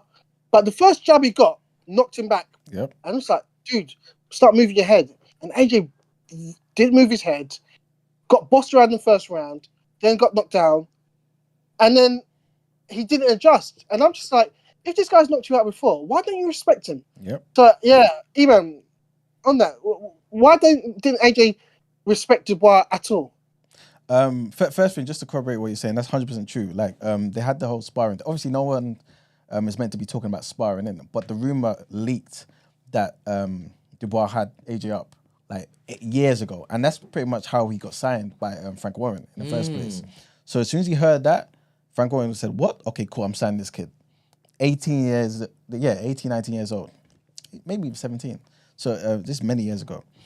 But yeah, why didn't he respect his power? I think he respected his power, but I think AJ thought in terms of IQ and experience, I am levels ahead. And I think AJ thought, you know what? AJ was overconfident because I think his last 4 fights have been kind of spectacular. But they're not of the level of Dubois. Question. Yeah, exactly. If Fury loses against Usyk, should Fury retire? Yeah, because Fury doesn't want to fight. Yeah. I think Fury wants to leave anyway. Yeah. Obviously, you're factoring in that Fury's clocked everything, right? Yeah. But would you classify him as finished if he can't beat Usyk? Not because he can't beat Usyk, but I don't think he has the desire fully. The way So it isn't the way Usyk finished Fury last time. I think Fury could be finished, and it's okay. Yeah. Is that how boxing is? Yeah, because sometimes you can tell from how like the punishment that a boxer gets. Like sometimes the punishment is so bad that you just know this person can't recover. Look at that fight that you build as the best fight this century. Yes, Spence Crawford. Yes. Yeah. And that other guy got mashed up. Yep. But you wouldn't tell the other guy to quit. I might do because he's still not had a fight since then. Yeah. Still not had a fight. I might tell Spence not to go again. 100%. Yeah, because he got mashed up so bad. Like, I just thought, no. And his confidence, sometimes when he was unbeaten, right? Yeah. So once you get beaten like that, your first loss. Yeah. But it happened to Ricky Hatton. That first defeat he had, after that, he weren't the same. Yeah. Bro, you lose that aura. Yeah. And I think with Spence, that aura's gone. Yeah, that's true. So other fighters was like, no, I can take him now. And once that aura's gone, boy, it's up to you if you want to continue the fight, but it's going to be difficult. And there's certain boxers you and your team make sure and don't look to pitch you against until something happens because of possible he's got your number. Yeah, 100%. But that if you then fight him and lose, you wouldn't then tell them, "All right, retire," because you've lost against No, them. but it's sometimes it's because two things, like you just said. Sometimes you just want to go up against them, so you delay it. So what's happening is you're getting older too, so you're not in your prime. And then secondly, when you get beaten that bad, you may start to question certain things. You may not want to be hit, so you may be a bit more defensive. So you're not as offensive anymore. So, like what you're known for, like Spence, for example, you just may not be able to do anymore. And if that's the case, then you're done because of your approach. You know what I'm saying? There's a guy who's quite likable and he's got a left hand and he's black and I don't know if he's Jamaican or not, but he's always talking tough. And he's like, I want to fight Anthony Joshua again. He's British. Dillian White? Yes. Yeah. Would you tell him to basically retire because he's lost so many? Yeah. You tell him man. It's time. He's lost so many fights, Now man. you would tell him, but Relax, you man. know how many times he's lost and he came back and he beat somebody else? Not many. But he hasn't beat anyone. Lost against was it Usyk? Dubois is only 27. Just turned 27 the Oh, other so day. it's just the age thing. Dillian White is like, what, mid-30s now, probably? Like Isn't 35? he older than Joshua? I think so. And the age is what, Yeah, 34? he's old guy, man. Right? I think the age is 34, I believe. Or AJ? 35. Yeah. AJ, yeah. Okay. So, Dillian White's around the same age or at least a bit older. And Dillian White's taking a lot of punishment, man. Yeah, he's been beaten up a lot, you know. Yeah. You know what I'm And saying? that's a strange thing, because there are fighters like that. Like, I guess Luis Ortiz, yes, Derek Chisora, like they represent something, but they're not beating many people. Yeah. Exactly. And I used to really like Luis Ortiz, you know, because like Ortiz, I think is just a brilliant boxer. He's got that Cuban background, but he's a lot older than he probably says he is, isn't it? Hey, is Ortiz still fighting? I'm not too sure. Has he fought after the Ruiz fight? Yeah, he must have, surely. Was he the same guy that went like almost 12 rounds with Wilder?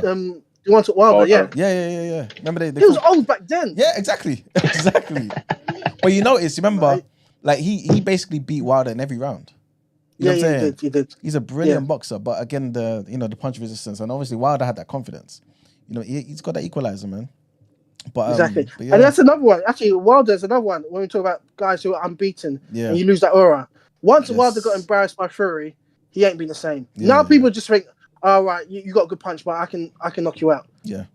But So- and that's a good thing that you brought Wilder, because Wilder is an example of what we're talking about. Like everyone knew Wilder had the punch, but now no one's scared of the punch. Number one, but number No two, one's scared of it. But number two, Wilder doesn't throw the punch, so because he's scared about what he's going to receive, and so once your whole game plan is changed like that, chill, just relax and retire.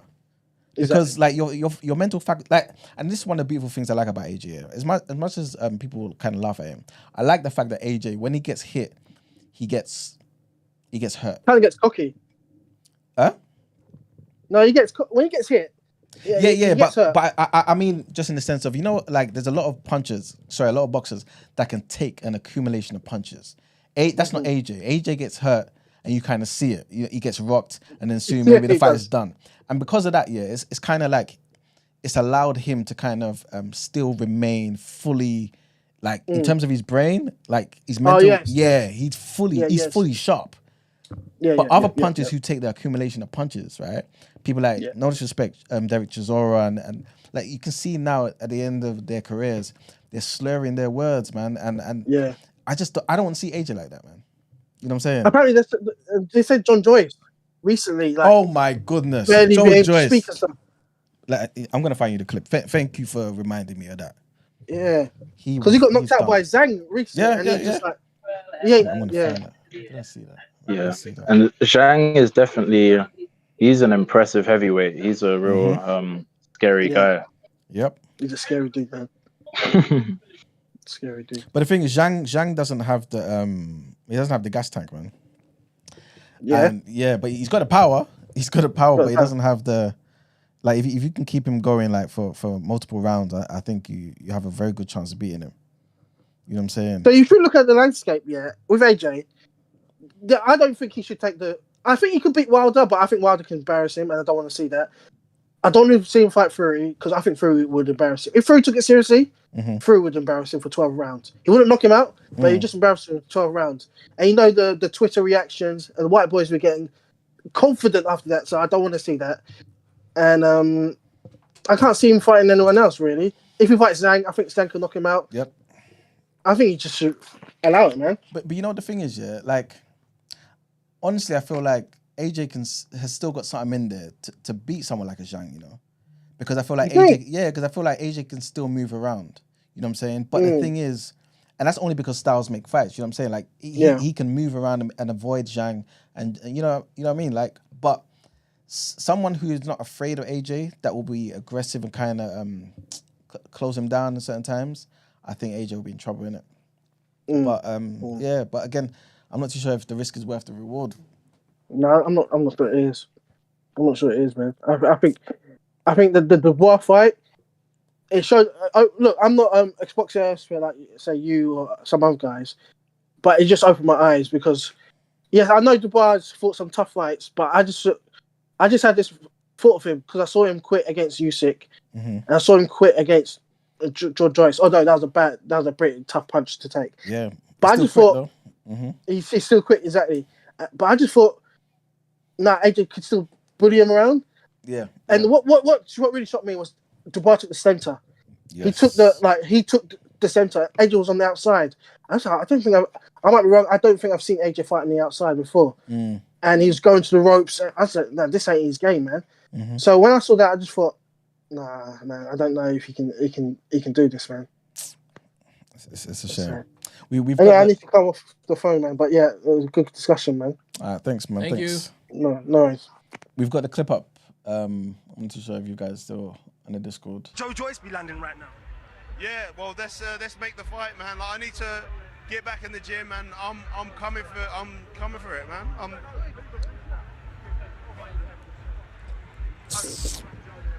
Joe. What? A lot of people in this building are lost for words, so it's okay, Joe. It's gone. Where would Joe Joyce be landing right now? Yeah, well, let's make the fight, man. Like, I need to get back in the gym, and I'm coming for it, man.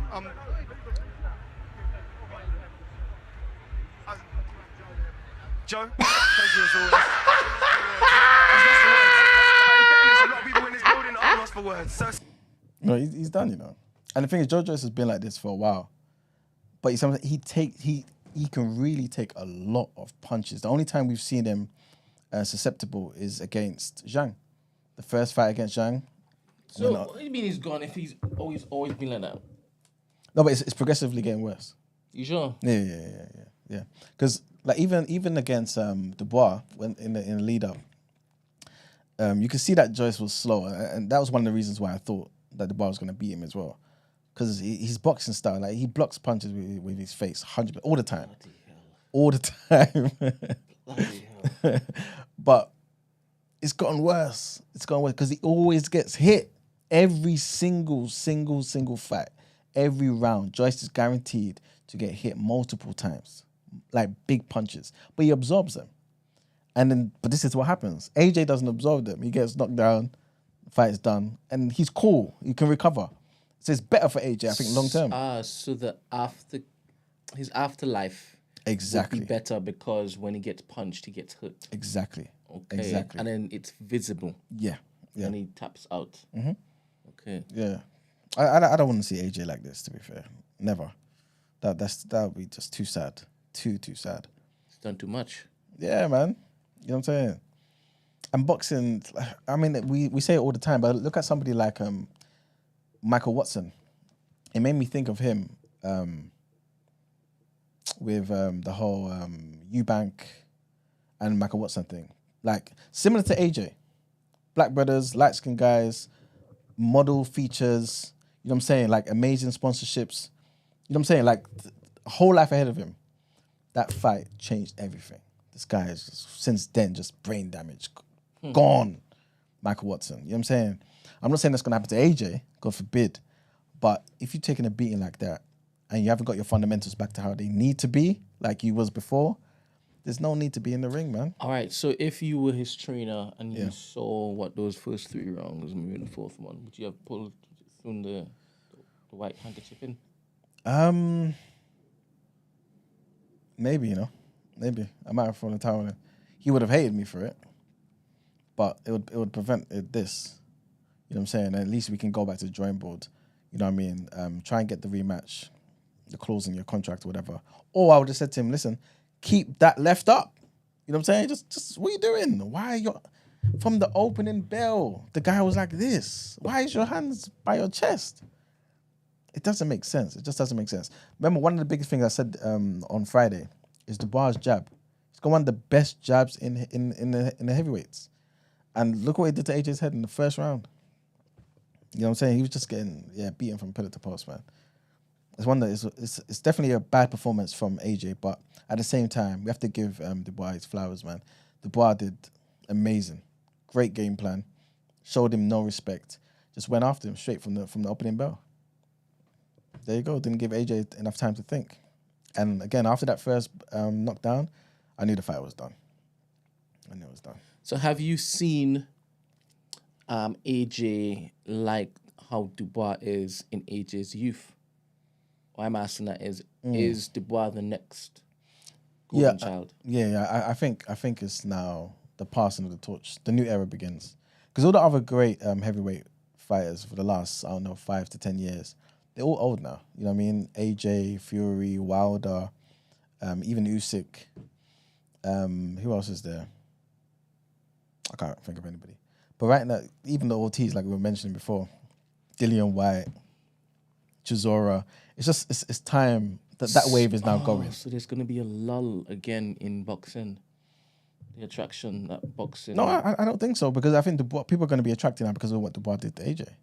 I think Dubois is definitely going to get people.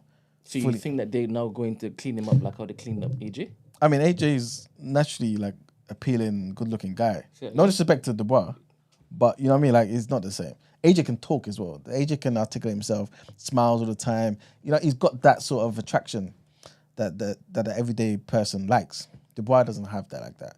So I think it might just go back to the whole Tyson thing, just raw aggression. You know what I'm saying? We just want to see this guy in the ring killing guys. And I think Dubois is going to do that. He ain't going to talk much, just going to go in there and punch your head off. You know what I'm saying? But yeah, I think it's just now the transition for the new era. So you're going to get the Jared Andersons. Even somebody asked about Bacoli. Bacoli's a serious boxer as well. He's one of those bigger heavyweights. You know what I'm saying? Not necessarily one of those who's going to be doing all sorts of footwork, going around the ring and sort of stuff, but just raw, without sounding some type of way, grown man strength. You know, there's certain boxers like even the guy he fought against, Jared Anderson, who was like younger, they're hungry, but they're more trying to do the skillful thing and move around like a bloody middleweight, but they're heavyweights. Bacoli's like a return to the older era, where there's no six-pack, there's just more just weight and strength. Yeah, so guys like him, Zhang as well, even Miller's coming back, I'm happy about Miller coming back, even though the drugs he was taking against AJ, like when he wanted to fight AJ, is insane. But so the box office draw would be in the aggression. Animals are fighting in the Coliseum. Yeah, 100%. 100%. Big up the bar, man. He did really well, man. Like if they do a rematch, I think everyone's still gonna watch it, but I do fear for AJ. Is it possible? Honestly, I think he may need to. I don't want to say he has to get a new coach, but it's like how much can you learn in just, you know what I mean? 3 to 6 months. But I think just he just has to return to the fundamentals. Go back to Derrick James.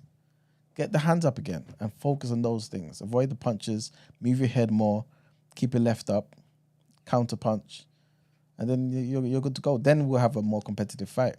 But after that beating, I'm not too sure if he will second guess himself. You know what I'm saying? Because he's not going to want to get hit. Same thing he did against Ruiz. If you remember that fight, as much as he dominated that fight, he was really on the outside, doing the whole stick and move sort of thing. You know what I'm saying?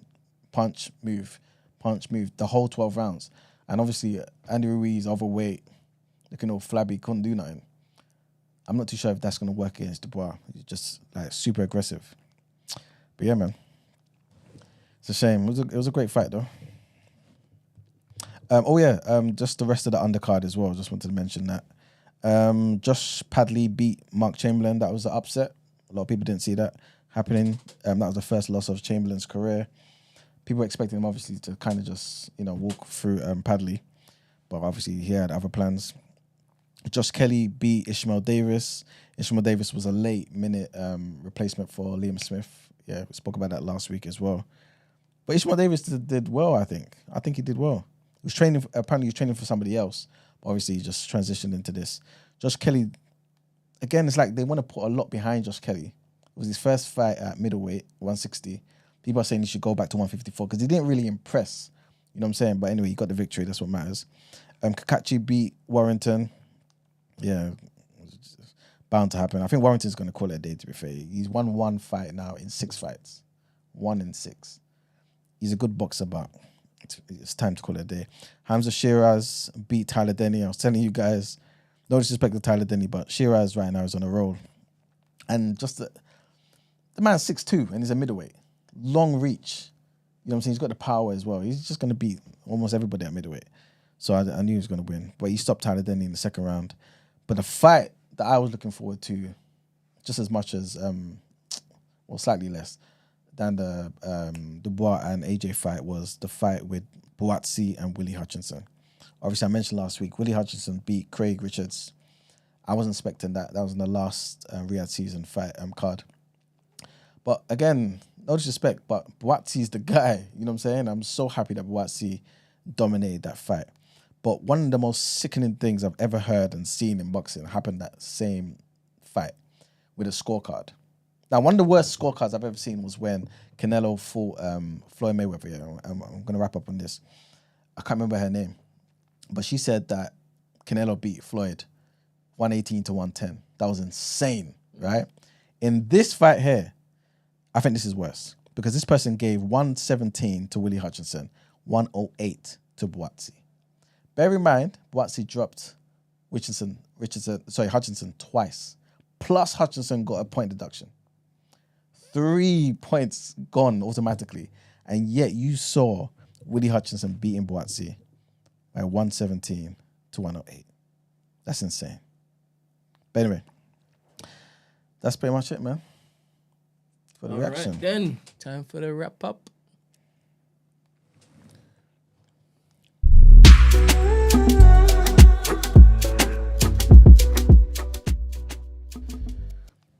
All right, people, it's been a great show. Thank you for tuning in. Just a recap. Remember, we spoke about Rachel Reeves and how she's going to be, in her speech today, talking about pledging a budget to rebuild Britain. Remember the big black hole that the Tories left behind? She's going to be talking about that and how to basically fill it up. Angela Rayner, she's defended her use of Adona's flat in New York when she went on holiday. But pretty much now the entire Labour Party is under a lot of scrutiny, and they're all basically saying that we ain't going to be taking no more donations from these donors anymore. No more clothes being donated. We're not taking that no more. Next thing is, we spoke about mind over race. You know what I'm saying? Is race solely just a state of mind? And yeah, state of mind by a group of people that follow a particular code of ethics. You know what I'm saying? And we also spoke about Israel and Hezbollah and how potentially they want to go at each other, man. Trump also spoke about not running again in 2028 if he loses. And we had a dilemma about a brother who's just trying to make sure that he's not fetishizing dark-skinned women, man. Pretty much everyone said, you're good to go, man. You're all right. Your heart's in the right place. You know what I'm saying? And we also spoke about more than 700 people arriving on small boats in a day. And this happened on Saturday, which is like, I believe, the 4th highest daily total so far this year. And of course, in the reaction, we spoke about the amazing games that happened on the weekend. Arsenal drew with Man City. They could have won, but, things happen. And of course, we spoke about what everybody else was speaking about all over the weekend, and that's AJ losing to Daniel Dubois.